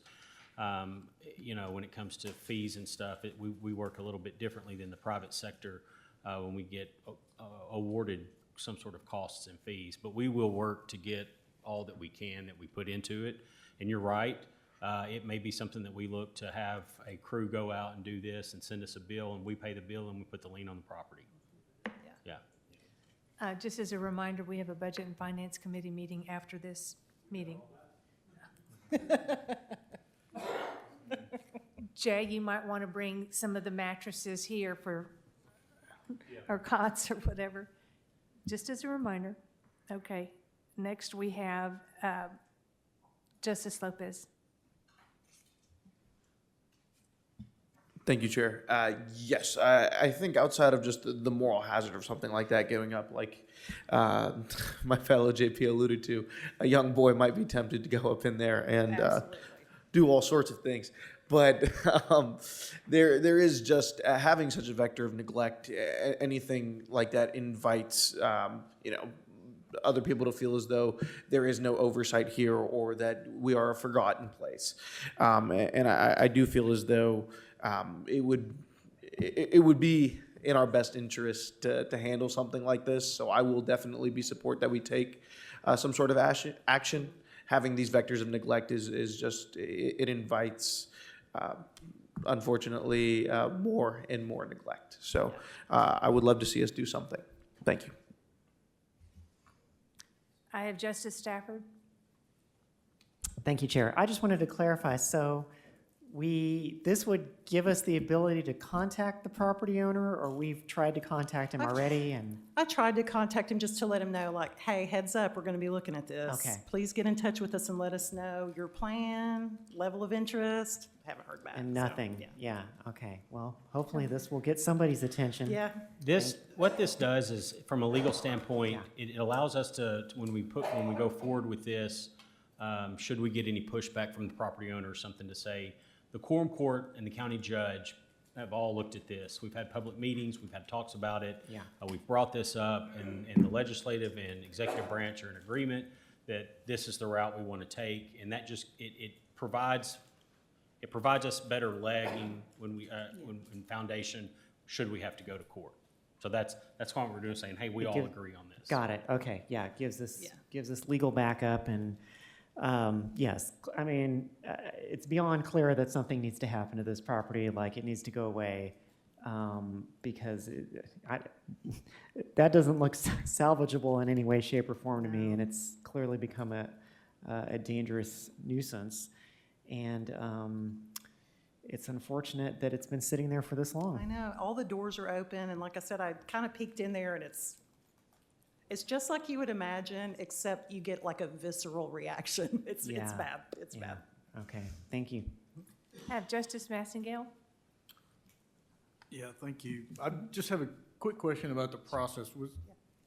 How did this come to your attention, and were there multiple complaints in the past? No, on it this? was Mr. Wages from Nob Hill Fire that's, again, right down the road, and he had fielded numerous complaints from the community. Okay. And so he reached out to me by email kind of last fall, late fall. We've been going back and forth, and I looked into the process a little bit. Councilor Lester and I talked about some different ways to approach this kind of thing. The neighbors could sue. I mean, there's a lot of different legal avenues you could take, but this is simple, clear cut, and we can do it in-house just with our group. And we have all the legal backup to defend that decision-making if it's ever questioned in court. Okay, thank you. I have Justice Ricker, I believe. I've done several of these through the city, and the law may be different with the county than it is with the city, but we would get a resolution so that we could send the official certified letter to the property owner and start that process from there. And also, we had 2 or 3 that we sent city crews out to clean up, and we used the FEMA standards. They have a cost for each piece of equipment and the operator to operate that piece of That's a good equipment. idea. That's what we arrived with to get our amounts to put on the lien. That makes perfect sense. It is a little bit different because the cities don't have a process like county court that we can use, but it's parallel. Thank you, Justice Ricker. I have Justice Bruns. Thank you, Mr. Chair.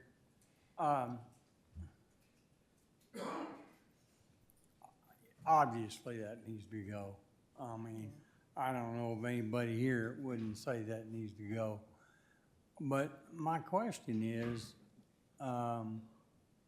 last March, I presented a place on Kenneth Price Road, and I think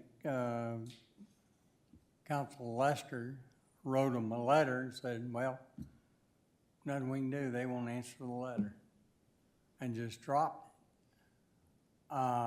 And it had rusted out, burnt out building. It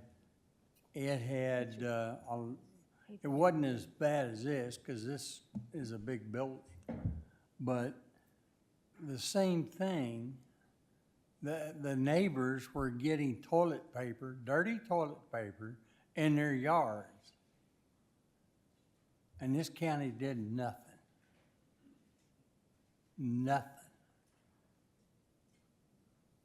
Except send a letter that didn't get answered.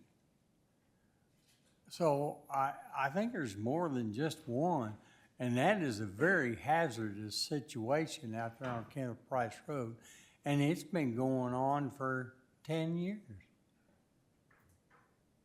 So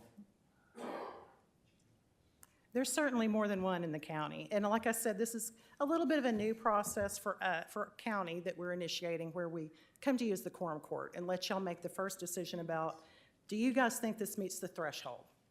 Because you can imagine it could be questionable, and we don't want to be heavy-handed, and nor are we trying to make money off people, but we have to make the county safe. I have 2 sons that are mercifully in their 20s now, and they would have been all up inside this building, I promise. I have Justice Washington. Thank you, Madam Chair. So I do have one. First of all, I think that this should be raised or whatever. I'm not sure about the terminology, but I do have a question. I heard J.P. Ricker mention that in the cities they send a certified mail. Yes. But I didn't write down whether or not you said that. So are they sent a regular letter or a certified? We would send it certified. I don't think the statute requires that. Okay. It just says mail it. But it's that would be our Okay, process. and so that was to my do. question. Yeah. And the second question was, who determines the corrective action? I see some of the Right. things that they mention here, Yeah. but is there any other mention of what will be considered corrective action? There's not. I could look to case law and see what the courts would consider corrective action. This, again, I think this is a good example because, we can't repair a corner of the building and fix it. So this one is a good example of, like, it's got to be torn down. But some of the examples in the statutes, especially for cities, is like if someone has a mosquito, they have stagnant water, the county could go in and fill them with dirt. So it kind of depends on the details of the property. It's fact intensive for each one. So I think that would just be a question for each property as we go along. And I don't know that the county would be interested in engaging with a property owner if it wasn't pretty egregious, but that's up to you guys. Again, if y'all bring these to us and we start processing them like this, we can talk about it and we'll find our line of where we think these are buildings that just have to go. Thank you. Yeah. Thank you, Counselor Baker. I have a motion and a second on the floor. All in favor, say, I'm sorry, public comment. Is there any public comment? Seeing that there's none, all in favor of passing this on to the full quorum court with a due pass resolution, say aye. Aye. All opposed? Motion carries. With that, we have public comment. 12 minutes. 3 minutes each. Thank you, Madam Hello? Chair. first I wanted to say, I'm sorry for your loss, your business loss. And I truly mean that, because I didn't get to say it while the farmers were here, but I love chicken. I think vegans are pretentious. But I'm sorry. I turned off my mic. I really do appreciate what they do. And I looked into the court case. This was started by an attorney general about 40 years ago in Oklahoma. And the judge who decided is a federal judge out of the Northern District of Oklahoma, George W. Bush appointee. And while I understand the frustration, I will just say that Tyson made over $1 billion in profit last year, and they are whining about a few $1 million to clean up the watershed that we drink from. Tyson has spent decades littering billions of tons of chemicals, of forever chemicals, into our waterways that will forever alter our bodies, our children's bodies, our parents' bodies.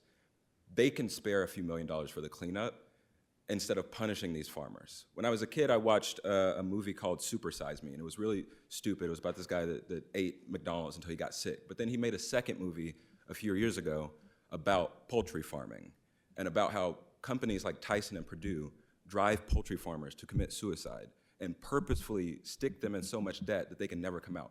Hearing that guy say that he couldn't pass his farm on to his family, and that his contract could run out before he was no longer in debt, triggered that memory for me when I was a kid, when I remembered hearing that the people that fed my country were being driven to suicide by these companies, sorry. So I don't think that resolution is the right way. I think the right way is to encourage Tyson to do the right thing and not put that measly $10 million fine that a multi-billion-dollar company can definitely pay on the people that feed us. That's not right. They are a part of our county. They are part of our heritage. But we don't have to give in to Tyson to save them. Thank you. Oh, wait. Also, you said earlier that that citizens could request a presentation. Hopefully, we can get a presentation on jail updates. The community rebuilding the community project at the jail we haven't had a public comment about it yet, or a public progress report. So we would just love to get that in a function of transparency. So thank you. Thank you. With that, this meeting's, what? 5 minutes before Budget and Finance starts.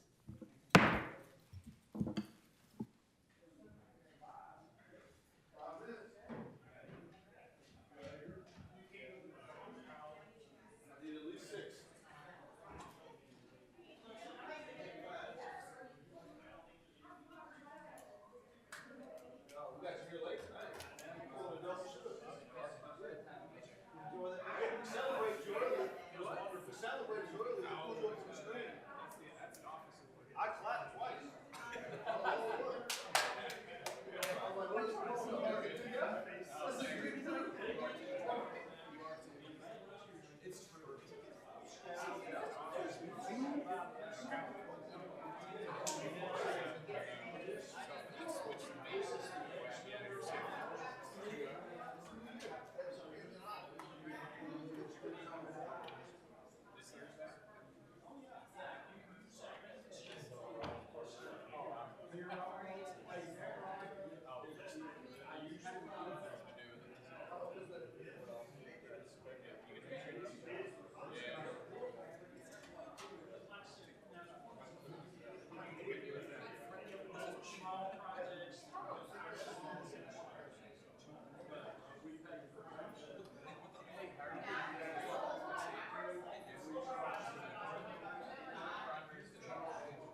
should give Dave a hard time about it. He'll tell you that it's because Kenny Lovett didn't show tonight. I worry about that guy. Well, I don't know why he's settled on the quote down. He used to go to Tiny Things. He still does. He used to go to Solid Waste District. I don't know if he still does that. But he's fixing it.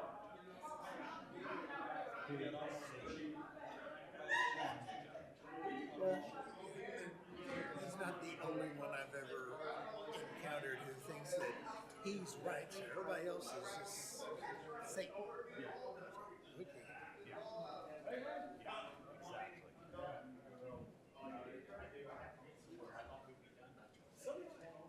Okay.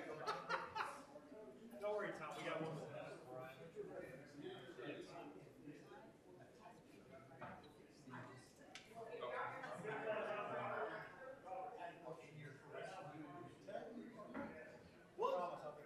Maybe. That would be right. Yeah, please tell me because I can tell you. It makes me happy. No, we are.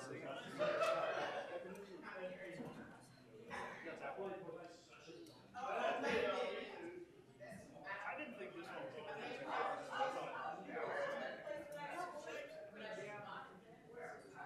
He was missing. I was missing. Yeah, that is tough. He really likes it. It's because it's weird. So it's kind of yeah, this one should be. That, but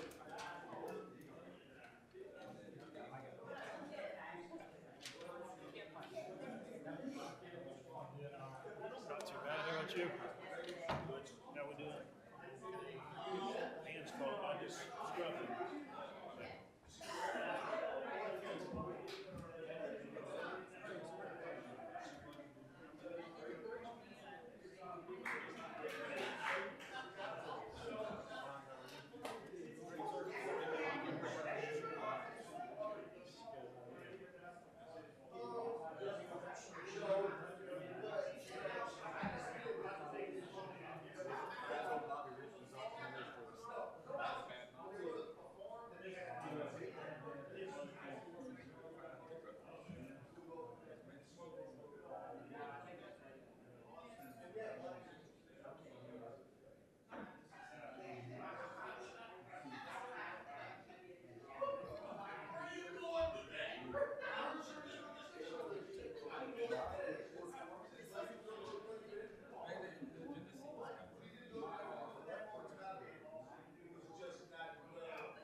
Sorry, thank you.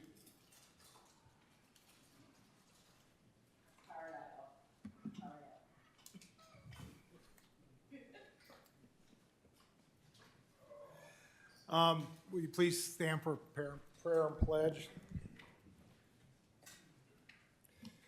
God will guide you with wisdom when you seek him sincerely. God's word in James 1:5 says, if any of you lacks wisdom, let him as God who gives generously to all without reproach, and it will be given him. You don't have to figure it out all out alone. Just ask, and God will show you the way forward with clarity, patience, and peace. God, guide us with your wisdom tonight as we do the business of Washington County citizens. In Jesus' name I pray. Pledge allegiance to the flag Of the United States of America, and to the republic for which it stands, one nation, under God, indivisible, with liberty and justice for all. I'm sorry.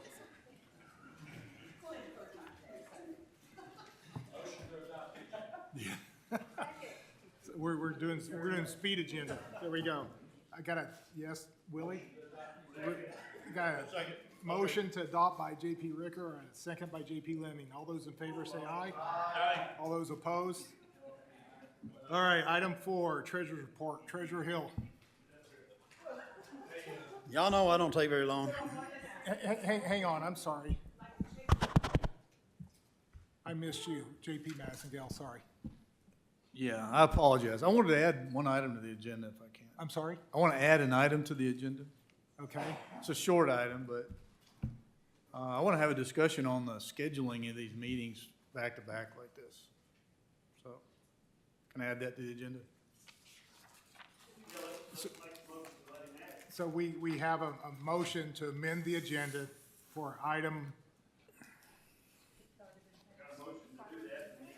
Talks about why we have 2 meetings back to back. The agenda's already been passed.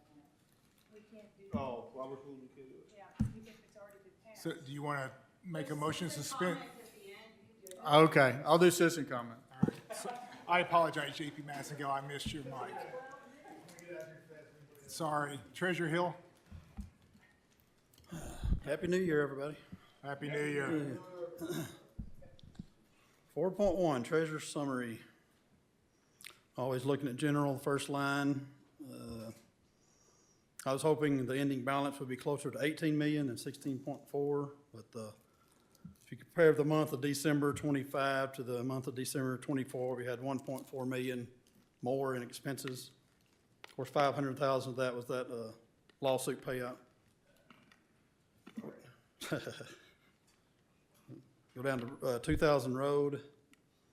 They brought in about what they spent. 4.2 was a little better actually on the ending balance than I was expecting. Down to 3017 Jail. They had, again, compared to 24, 400,000 more in expenses. They ended with 7.4. I was hoping more like 7.8. 6002 is collectors unapportioned. You see a $15 million expenditure. That was the final tax settlement we did.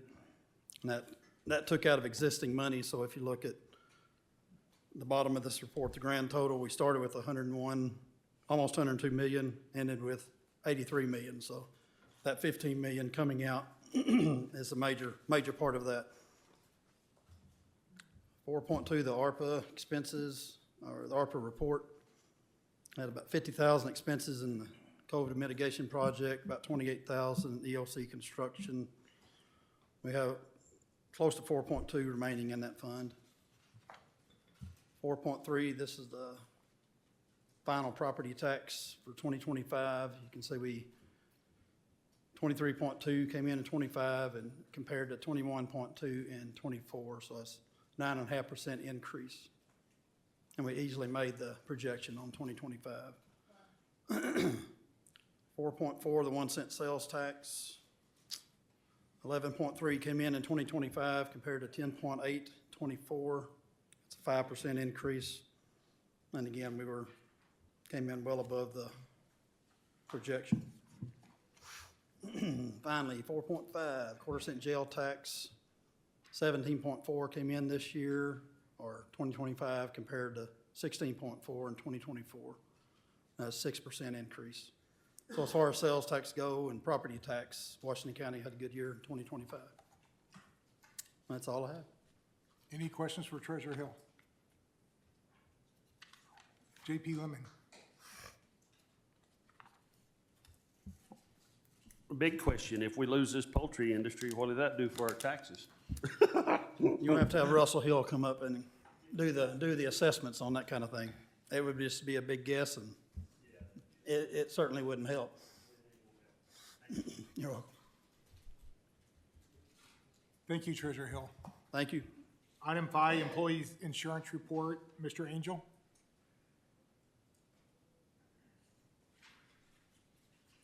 Good evening. Good evening. I always try to be brief. I'll try harder right now. So these numbers are from November. As you're accustomed to hearing me say, another rough month. We had about $618,000 in funding, most of that being county, but some of that from the employees. Spent about $962,000. One thing that will help us on that, you'll notice we go back down to the reinsurance reimbursements. We had about, and Paul, I'm sure I'll go over it, we had about $250,000 specific stop-loss reimbursement, which does bail us out quite a bit on that.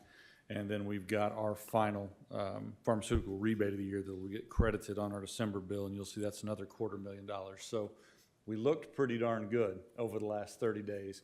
That wasn't really on our spend versus our funding. It was more because of a stop-loss payment and the RX rebates. But pharmaceutical rebates we're going to have. Stop-loss reimbursements we wish we didn't have, because that means we have some big claims, but that's part of it. Judge Deakins and I were talking earlier. That's why we have the insurance. We make this promise to the employees that if you get sick, the worst thing happens to you, we'll be here for you, and we'll make sure that you get the best treatment you can. So though it's sad to see these claims come through, we look at the numbers and think, gosh, that stinks. I think we should definitely remember that, we're adding to the length and the quality of life of our employees when we do have these large claims as well. Questions? JP Dennis. Thank you. Not to keep you, but at the same time, a little explanation, because trust you. What is it this year? I mean, all of a sudden this year, everyone's medical is going up.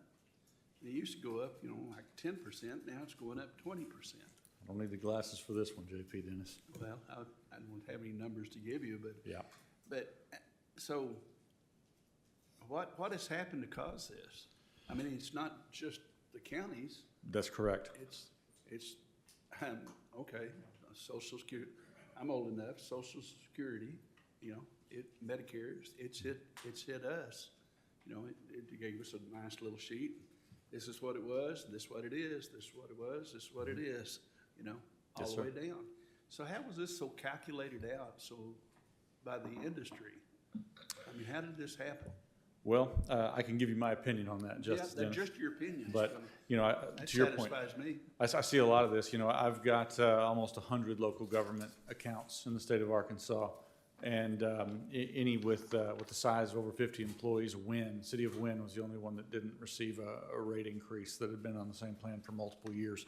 So to your point, we were looking at 20+% rate increases on all fully insured plans and self-funded plans, all taking hits like the counties has. So I think the first thing you can look at is a couple of years ago, our major hospital systems all recontracted with the major networks, the Bucas Blue Cross, United, Cigna, Aetna, of course, Qual Choice Municipal Health, things like that here in the state of Arkansas. Seemed like a good thing. Well, they recontracted, those things went up. Now, Baptist had a few things that went down. They charged a little less for an MRI. Well, they're using that as a loss leader, just like a Walmart would, right? They're trying to get people into Baptist for the MRIs to have the surgery at Baptist, right? That tracks. So the MRI may have gone down by $100 and the surgery may have gone up by $15,000, right? But I'm not trying to talk badly about our hospital systems. They have to keep the lights on as well, and we can get into that as well if you'd like. But when those hospital systems recontract with the insurance providers or the TPAs, the networks that we use when we're self-funded, the reimbursements are higher. So when procedures have to happen, hospital stays have to happen, the insurance company, or in this case, the county, right, until the stop loss kicks in, has to pay more to that hospital. And at the end of the day, who always pays the final debt? The final consumer, right? And that comes down to the county and its employees. So that's the first thing I would say.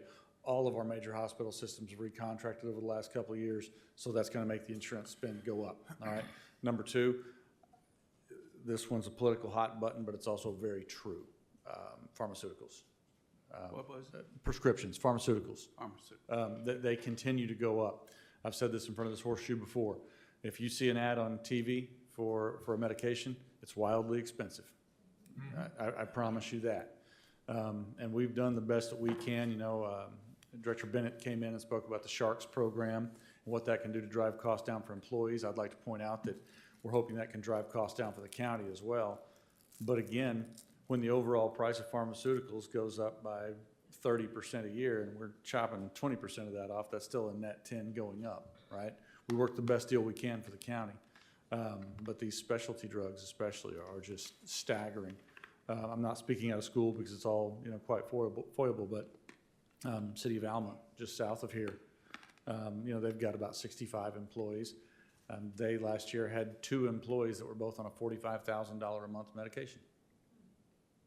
How do the premiums for 65 people ever make up for 2 employees taking a pill that's $45,000 or $90,000 total each time? So you can't get away from that. So unfortunately, once we have folks get on these specialty medications, it's very difficult to get ourselves right-sided again, Justice Dennis.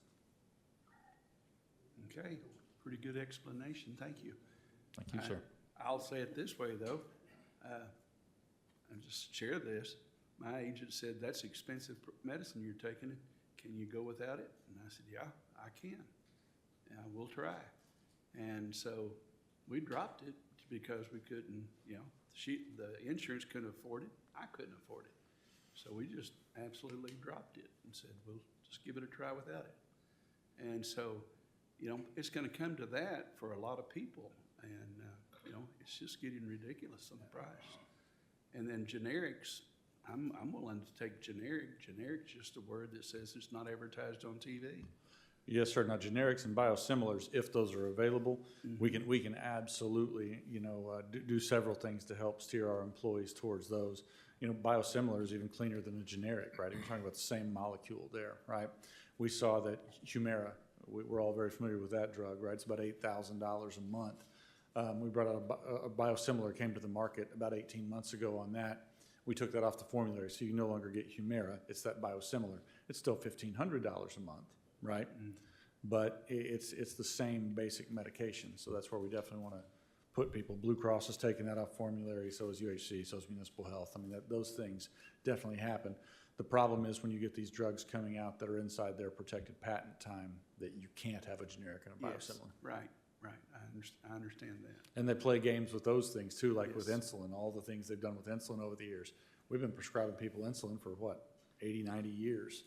But we play games with the different compounds and the extended release and things like that that allows different patents to continue. So are we doing everything as a county that we should be doing to hold the cost down? Yes, sir. I absolutely believe so. You know, we've continued to move our pharmacy spend every year to try to get the best contracts we have. Again, this year, Blue Cross came back and we discussed it a little bit last month. 5 years ago, if I would have said, I'm going to even look at carving back in on the pharmacy benefit manager side to a major carrier, I'd have ran myself out of a room. But Blue Cross decided we're going to get back in this industry and we're going to be more competitive than a carved out PBM. So they did it. We added the Sharks program and on top of it to try to find different funding mechanisms for those. And for those county employees who qualify, get some manufacturer's assistance. That way the manufacturer is giving that away as part of their give back program as opposed to the county actually paying for it. So yes, short answer, yes, sir, I believe we are. Good, thank you. I appreciate you on Yes, this. sir. JP Lopez? Thank you, Chair. I just want to take a moment to say thank you. I know that last year was not an ideal year for what you have to deal with day in and day out, but throughout the entire process, you know, making it very transparent for us and easy to understand, not only easy to understand, but you know, very forthcoming about what was going on and what avenues we had and what mechanisms we were going to employ to deal with everything. I do appreciate just the work that you've done and your team's done. Thank you. Thank you, Justice Lopez. JP Washington? Thank you. I echo JP Lopez's sentiments. We know that healthcare costs are just rising. But the question that I have for you is, what is the county doing to be proactive? I think during one of the meetings, you may have mentioned some type of wellness incentive or something. So what are the actual wellness incentives? Are there programs that happen with, or patient education that happen with regularity? What are we doing there to be proactive about decreasing our healthcare costs? That's a great question. So we have several different things that we're trying to do for employees. You know, first off, if an employee will go get a wellness exam, you know, we do drop their premium a little bit, but that's kind of step one. You know, that's kind of the table stake. Let's go in, let's get some sort of an annual physical, cancer screening, something like that.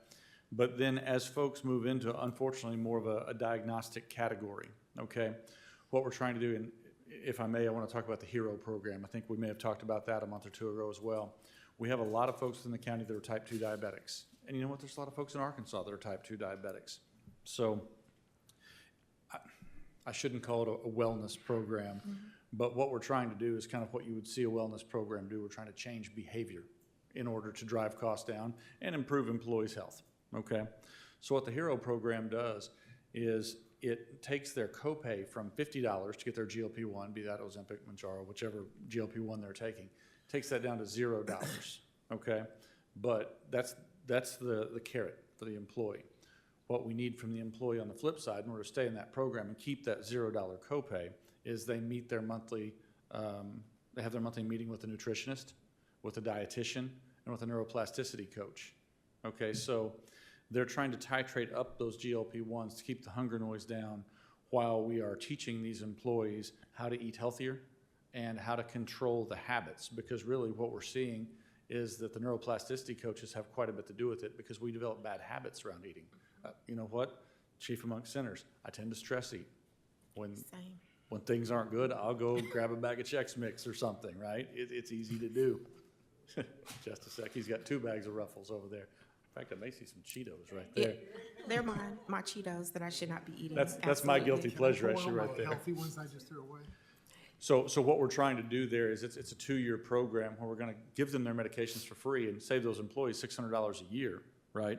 As long as they're staying compliant and going through the learning process on how to eat better. Now, will that change everyone? No, ma'am. But if that changes 30 or 40% of the eating habits for our type 2 diabetics and gives them a better quality of life and takes us off those meds, because again, those meds cost $1,000 a month, right? So if we can get them off of that, and you know, that's a little thing that can possibly help. So does that answer your question? It does, and I have a follow-up question. Guys, sure. I'm sorry. So how are you measuring success? Like, is there a goal, blood glucose? Yes. Like, how do you measure success? Right.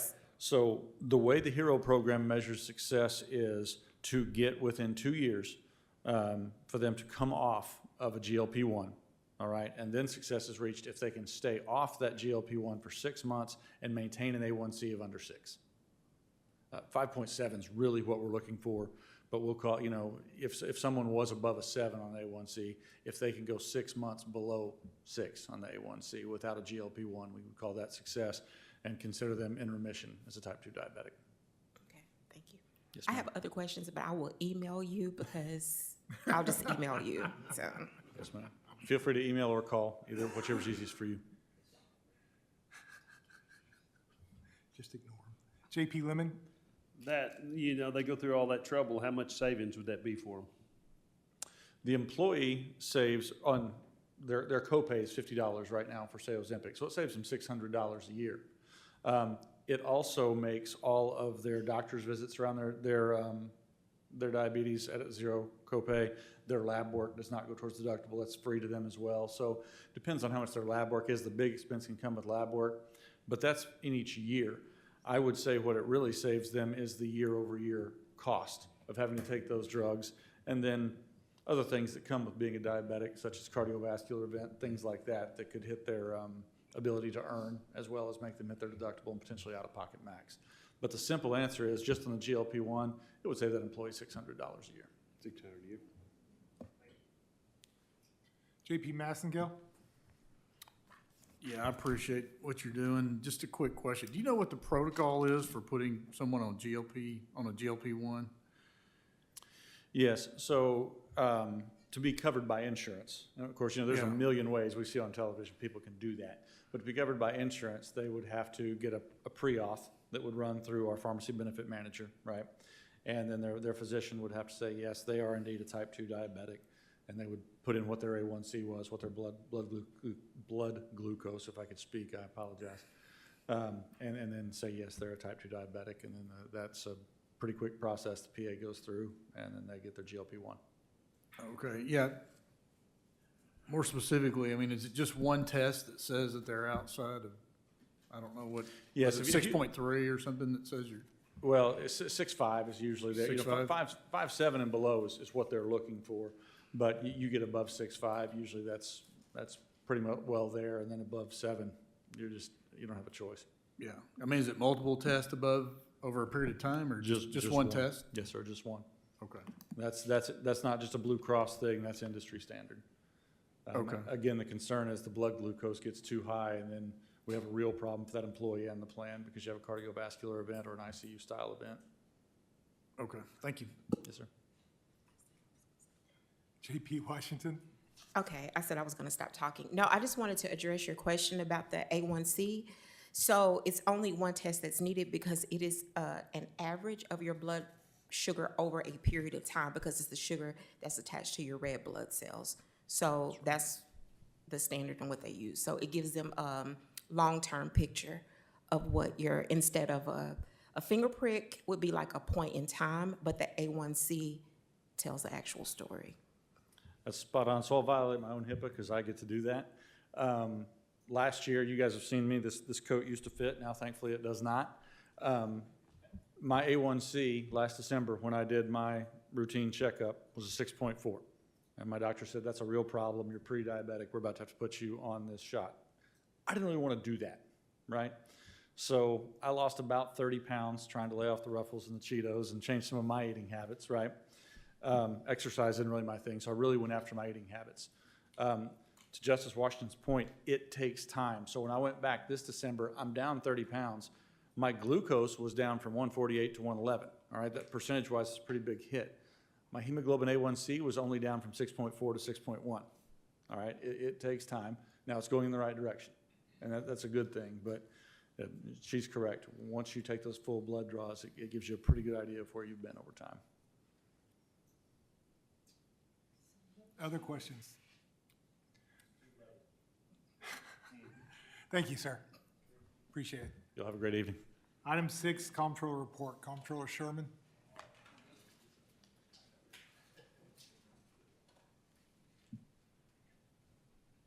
I already filed a formal complaint with Mr. Allen about the double meeting. And if it is set on Tuesday night, which is my meeting, the services meeting needs to go after the Finance Committee, because I'd be gone. But. Okay, so this is a 12-month look. We are keeping the books open a little bit, though. So if you go just one more page to where we can see the general right there. You can see that we still have a balance of $5.4 million in the general fund, and that $1.29 million is actually encumbered, which I kind of think that people have some things over encumbered. So right now, we're about 6.6 million under appropriations, which is pretty good. That's that 90% there. That 90% number includes the 5.4 and the 2.1. So not the 10% under appropriations, which is pretty good. 1.6 million of that was personnel funds. I can tell you, I've already run the labor numbers.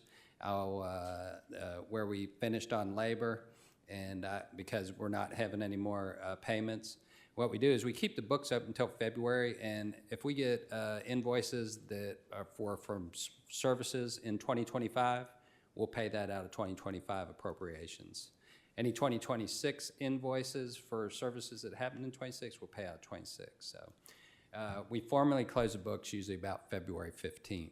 And then after that, I'll give you a talking paper on the overall budget where labor landed and all that kind of stuff. If you look at County Road, which is on the same page, I think. They had a balance of 1.4 million, so about 92%. So they're about 10% under appropriations too. 750,000 of that was personnel funds. So almost half of that was personnel funds that is was left on the books. If you go down to the jail maintenance, I think it's on the 4th page, the jail fund. I'm just covering the big missions here. So county general, road, and jail is what I consider the big. It finished about the same, 92%. That's with the encumbrance. So if they're over encumbered, if you add those two figures together, it's going to be about 3.1 million. 1.2 million of that is personnel funds. So that's where we're trying to get to doing that unfunded requirement. A whole lot of people were still over appropriating, personnel funds. What I try to do is, some people have already come to me and said, hey, we did this, and I've said, well, you need to figure it out within your personnel funds, and then if you run out, then we might go back. But we got plenty of money in personnel funds, because we do give the leeway about moving, now that we have step plan in place, moving personnel funds around within the personnel funds. Is there any questions on this? JP Lemon? That personnel funds everybody's under, is that because of your positions that's funded, that there's nobody actually there? Correct. So that's your savings account that I've always been hard on. Yep. That looks good at the end of the year, which really means nothing. It doesn't mean anything to me, because what I want to do is I want to try to get appropriations a little bit closer to actual cash flow. Right, that's right.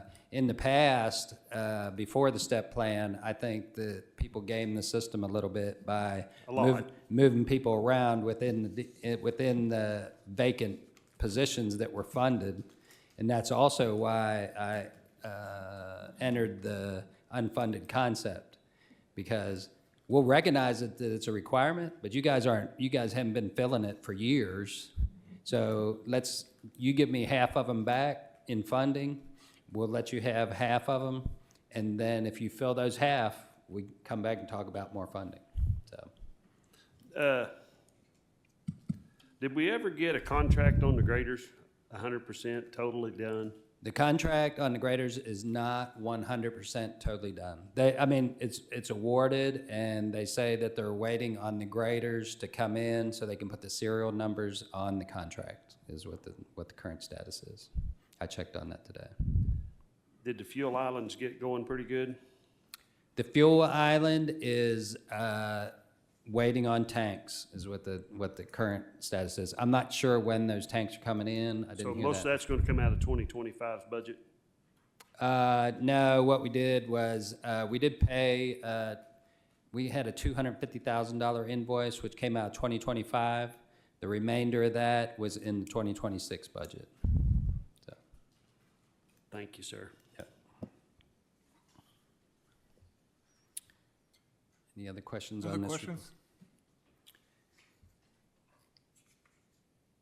The next report, this is just the unappropriated reserve fund, where we ended up for the year so far. There might be a couple, little bit that rolls over if we get 25 and pay 25 bills until we close the books.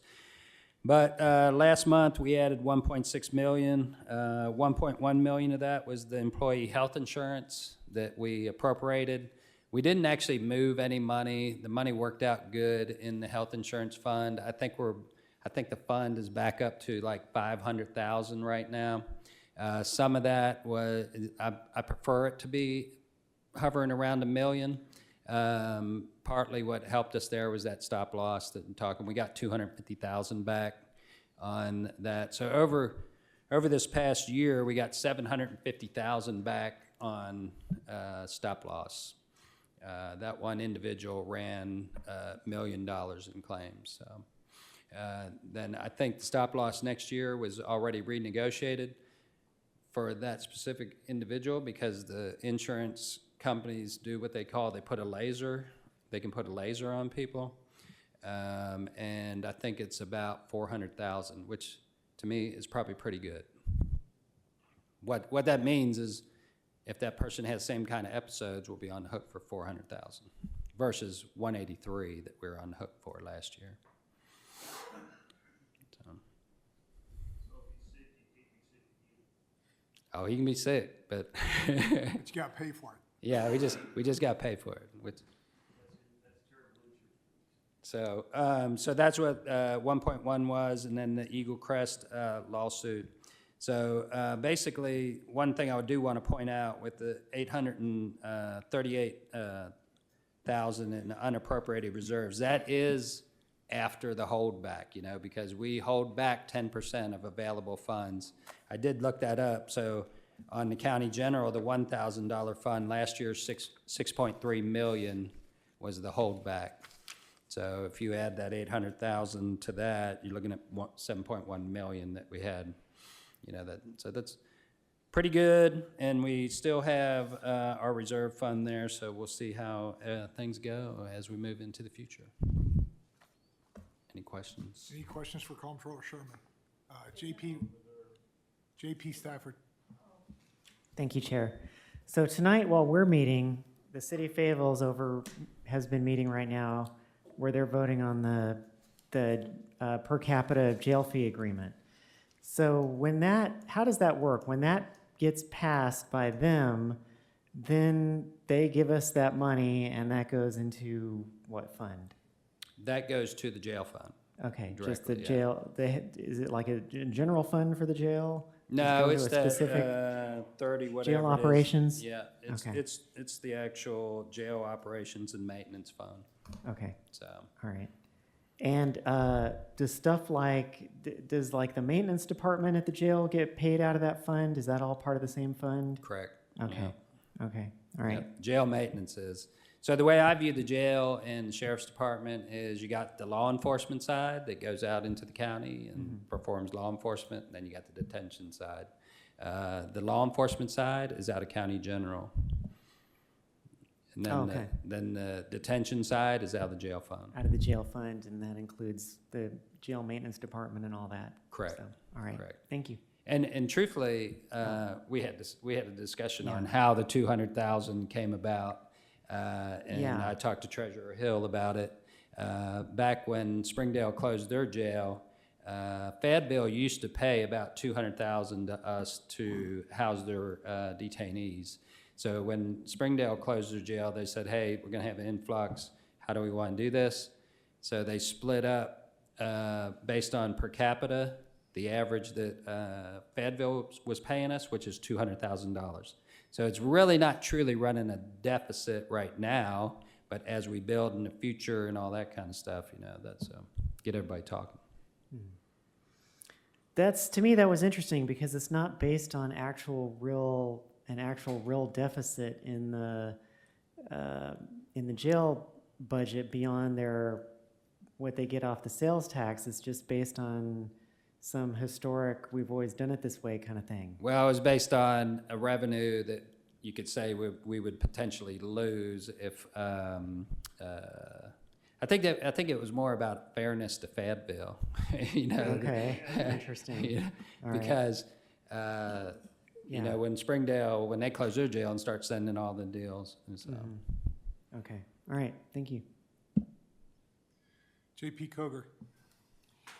Thank you, Chair. The 1.4 million from the ERA2 money that's been in our account for a long time, does the county earn interest on that money? Yes. Okay, and it goes into the general fund? Okay. Yes. So what do we need to do about that? We did not use it for rental assistance, and it can't be used for rental assistance now. So what's going to happen to that money? It has to go back to the federal government?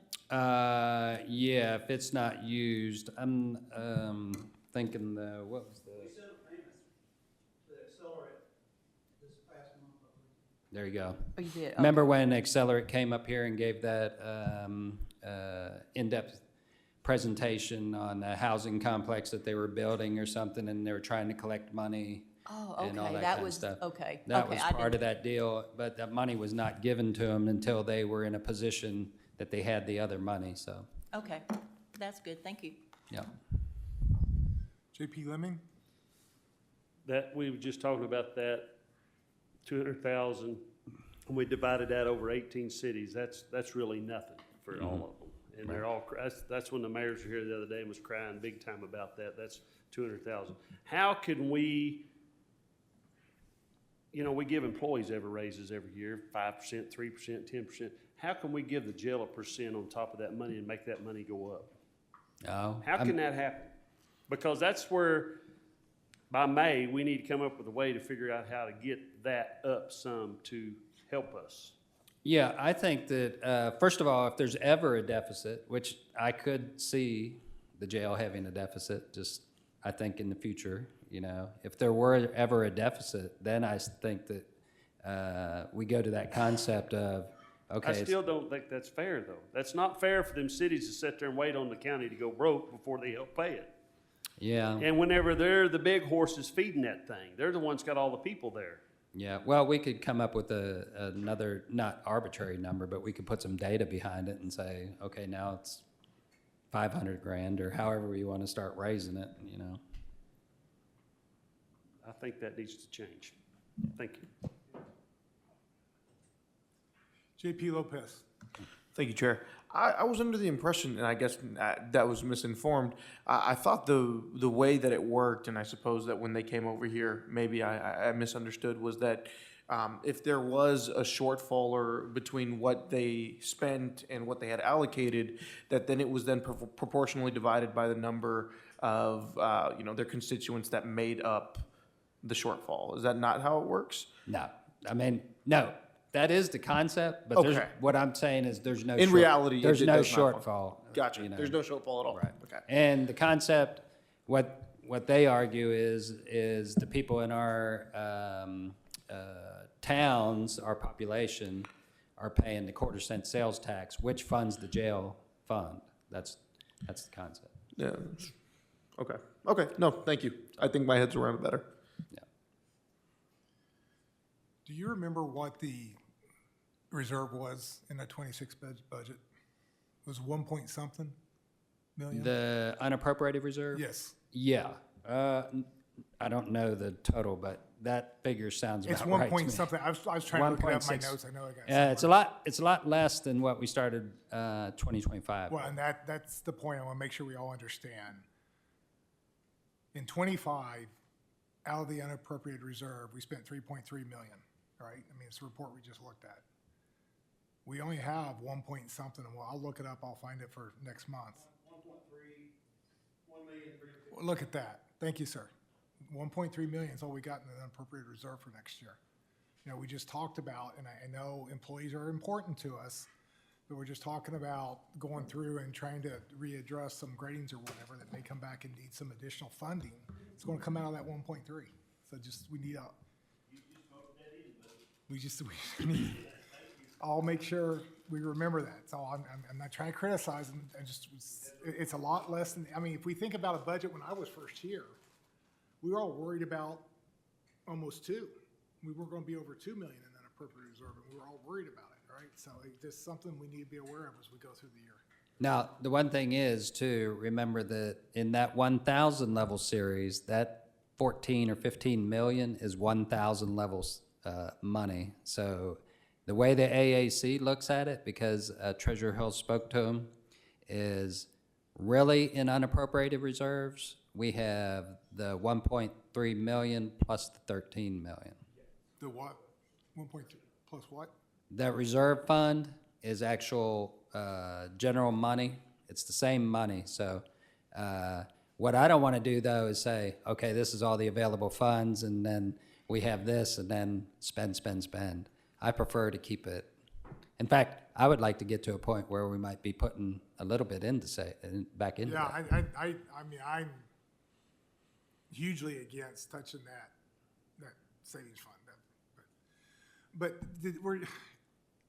I thought where you might be going is the holdback. we're required by law to hold back X, right, 10%. But wasn't there some discussion that what's in that general reserve could be considered that holdback? So does that 10% come back into unappropriated reserve? Yeah, no, that'd be the same concept. Same Like if concept. if they did it, then it just bumps up the unappropriated reserve. Because we put that 10% in that fund Yeah. that we don't want to touch. Okay, thank you, appreciate it. Any other questions? JP Stafford. Thank you. I think you probably already answered this already, but I missed it. The $500,000 federal settlement that we approved, has that already been taken out of the Yeah, that's general already fund been. reserve? that's- Okay, so the yeah, that's 1.3 already been million paid. is after that's already.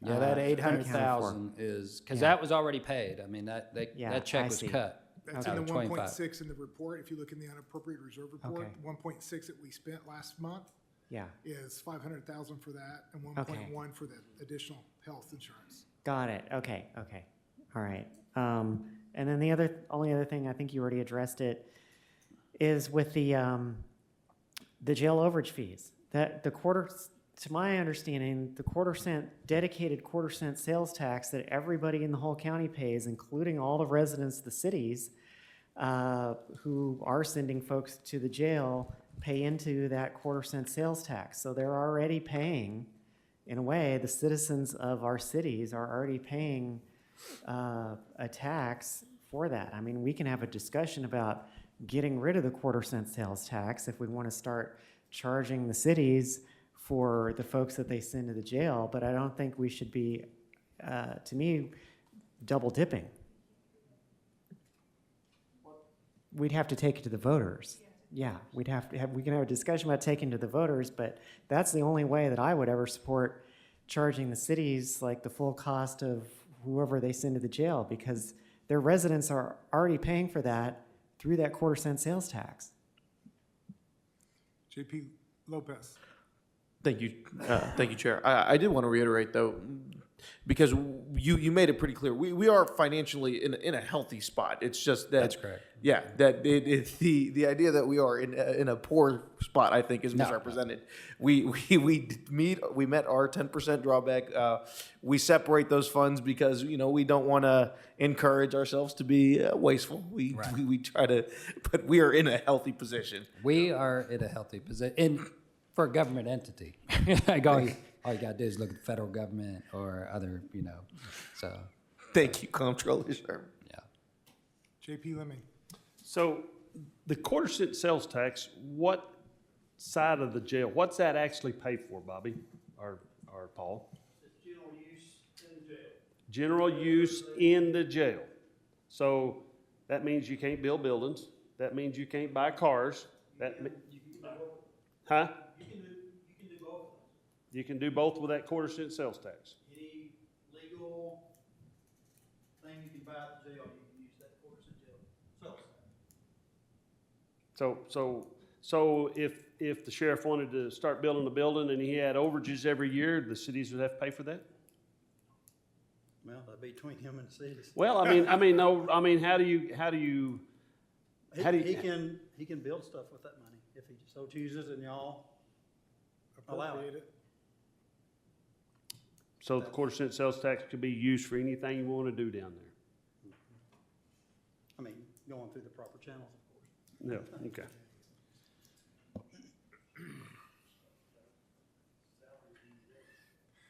Anybody sneaking in? Okay, thank you, Comptroller Sherman, appreciate it. Yeah, I was just looking at the unappropriated reserves on that question because their unappropriated reserves were 652,000. So that's what they had. Yeah, that's what they had. No. Well, and truthfully, as this. Oh, I don't know. Yeah. So. Thank you, sir. Item 7 is an ordinance recognizing and appropriating additional revenue in the amount of $30,678.93 in the county library budget for 2026. As I understand this, we received an insurance payment in the amount of $30,678.93 for a damaged vehicle operated by the county library department. So we're taking this fund in and appropriating it additional revenue and appropriating the total amount to the county library fund.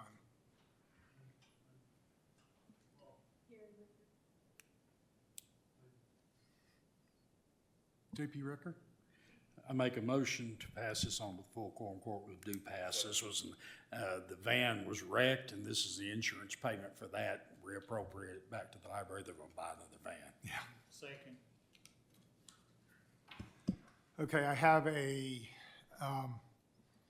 motion by JP Ricker to pass this on to the full quorum court, the due pass recommendation, a second by JP Dean. Any discussion? Any citizen comment? You three citizens out there, any? Oh, I'm sorry, we have 4 out there now. All right, so we have a motion to pass item 7 on to the full quorum court, the due pass recommendation by JP Rickard, second by JP Dean. All those in favor say aye.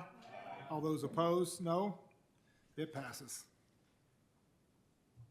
Item 8 is an ordinance anticipating an appropriation additional revenue in the amount of $82,951 in the drug court grant fund budget for 2026 and other matters pertaining to thereto. So again, anticipating additional revenue from that grant fund and then appropriating it into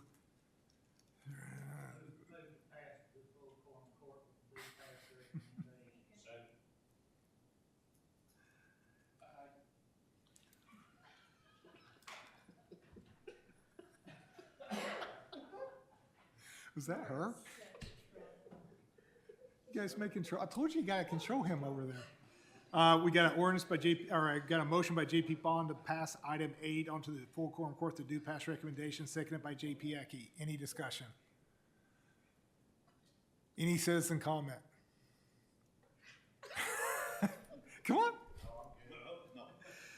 Have a motion by JP Pond to pass item 8 to the full quorum court to do pass recommendation, second by JP Ecke. All those in favor say aye. Aye. All those opposed?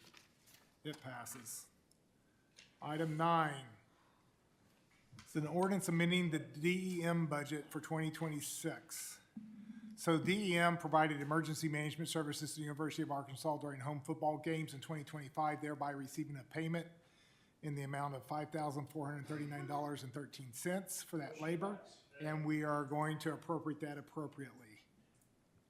I make a motion, there's a second over here. Who was who? Motion, Ricker and Lemon, thank you.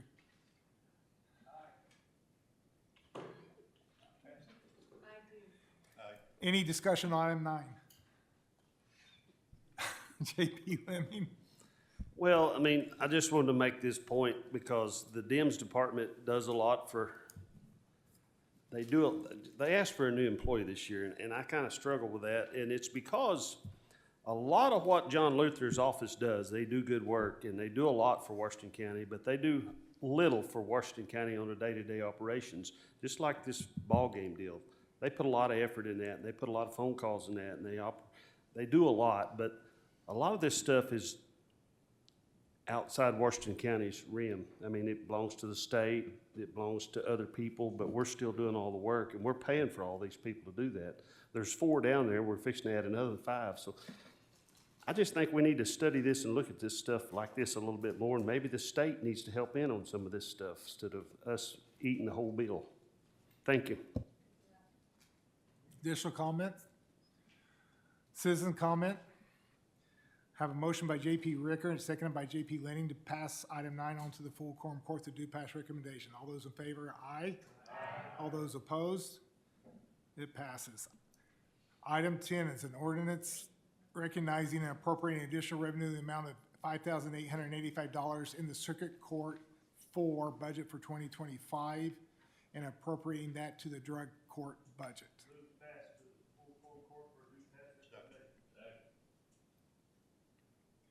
Got a motion by JP Lenning, seconded by JP Dean to pass item 10 on to the full quorum court to do pass recommendation. Any discussion? Citizens, JP Washington? No, it's after. Oh, sorry. Turn it. Yeah, thank you. Citizens comment. Have a Motion by JP Lenning, seconded by JP Dean to pass item 10 onto the full quorum court to do pass recommendation. All those in favor say aye. All those opposed? It passes. Were you going to do the consent agenda? JP Washington. Thank you, Chair. I move that we add items 7, 8, 9, and 10 to the consent agenda.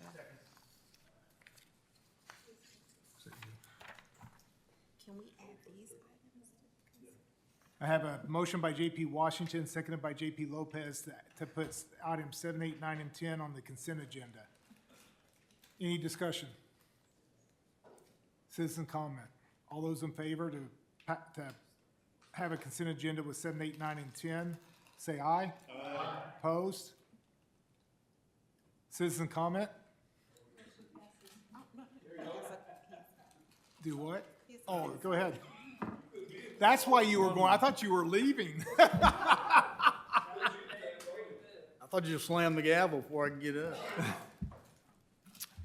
The only thing I want to say is I think it's a really bad idea to stack these meetings on top of each other. Huh? Oh, And who's your JP? Robert Massengill, 324 Lakeview Road, Elm Springs. I am my own best friend. Yeah, I think it's a really bad idea to stack these meetings. I think it's bad for the citizens of Washington County. I think it's bad for the employees that have to stay. And I think it's bad for us to sit here till 9 o'clock when we don't have to. Looking at the calendar, it looked like there was a lot of other options for scheduling these meetings. When I got to thinking about it, from my understanding is we established the schedule for all the meetings when we do our organizational meeting at the beginning of the session. So it seems like all these maybe holidays or issues that come up that would require us to move meetings around those ought to be taken care of, I feel like, in the beginning. So I don't know how these meetings got stacked, but I would say my personal opinion is it should be an emergency before we stack meetings. We could have had a meeting last night and then a meeting tonight, for that matter. Huh? And we back Thursday for 2 meetings stacked on top of each other. I got a problem with that too. For transparency, this was stacked because of the holidays, the Christmas holidays, 24th, 25th, 26th, the courthouse was closed. Right. To get the agenda out wouldn't have happened to make the regular meeting, which would have been on last Monday, I believe, JP Ecke, correct? We wouldn't have been able to make the agenda out in the time based on the ordinance, that type of thing, so it came out what we wanted to do, and it was decided to check. So. Okay. But I think it's a good point. I think it's something we should look at and go look at, and maybe Monday is a big holiday. Maybe we change the county services to first Tuesday instead of the first Monday. We're not supposed to be having a discussion, but say it. So, thank you. Do you have something? We're adjourned.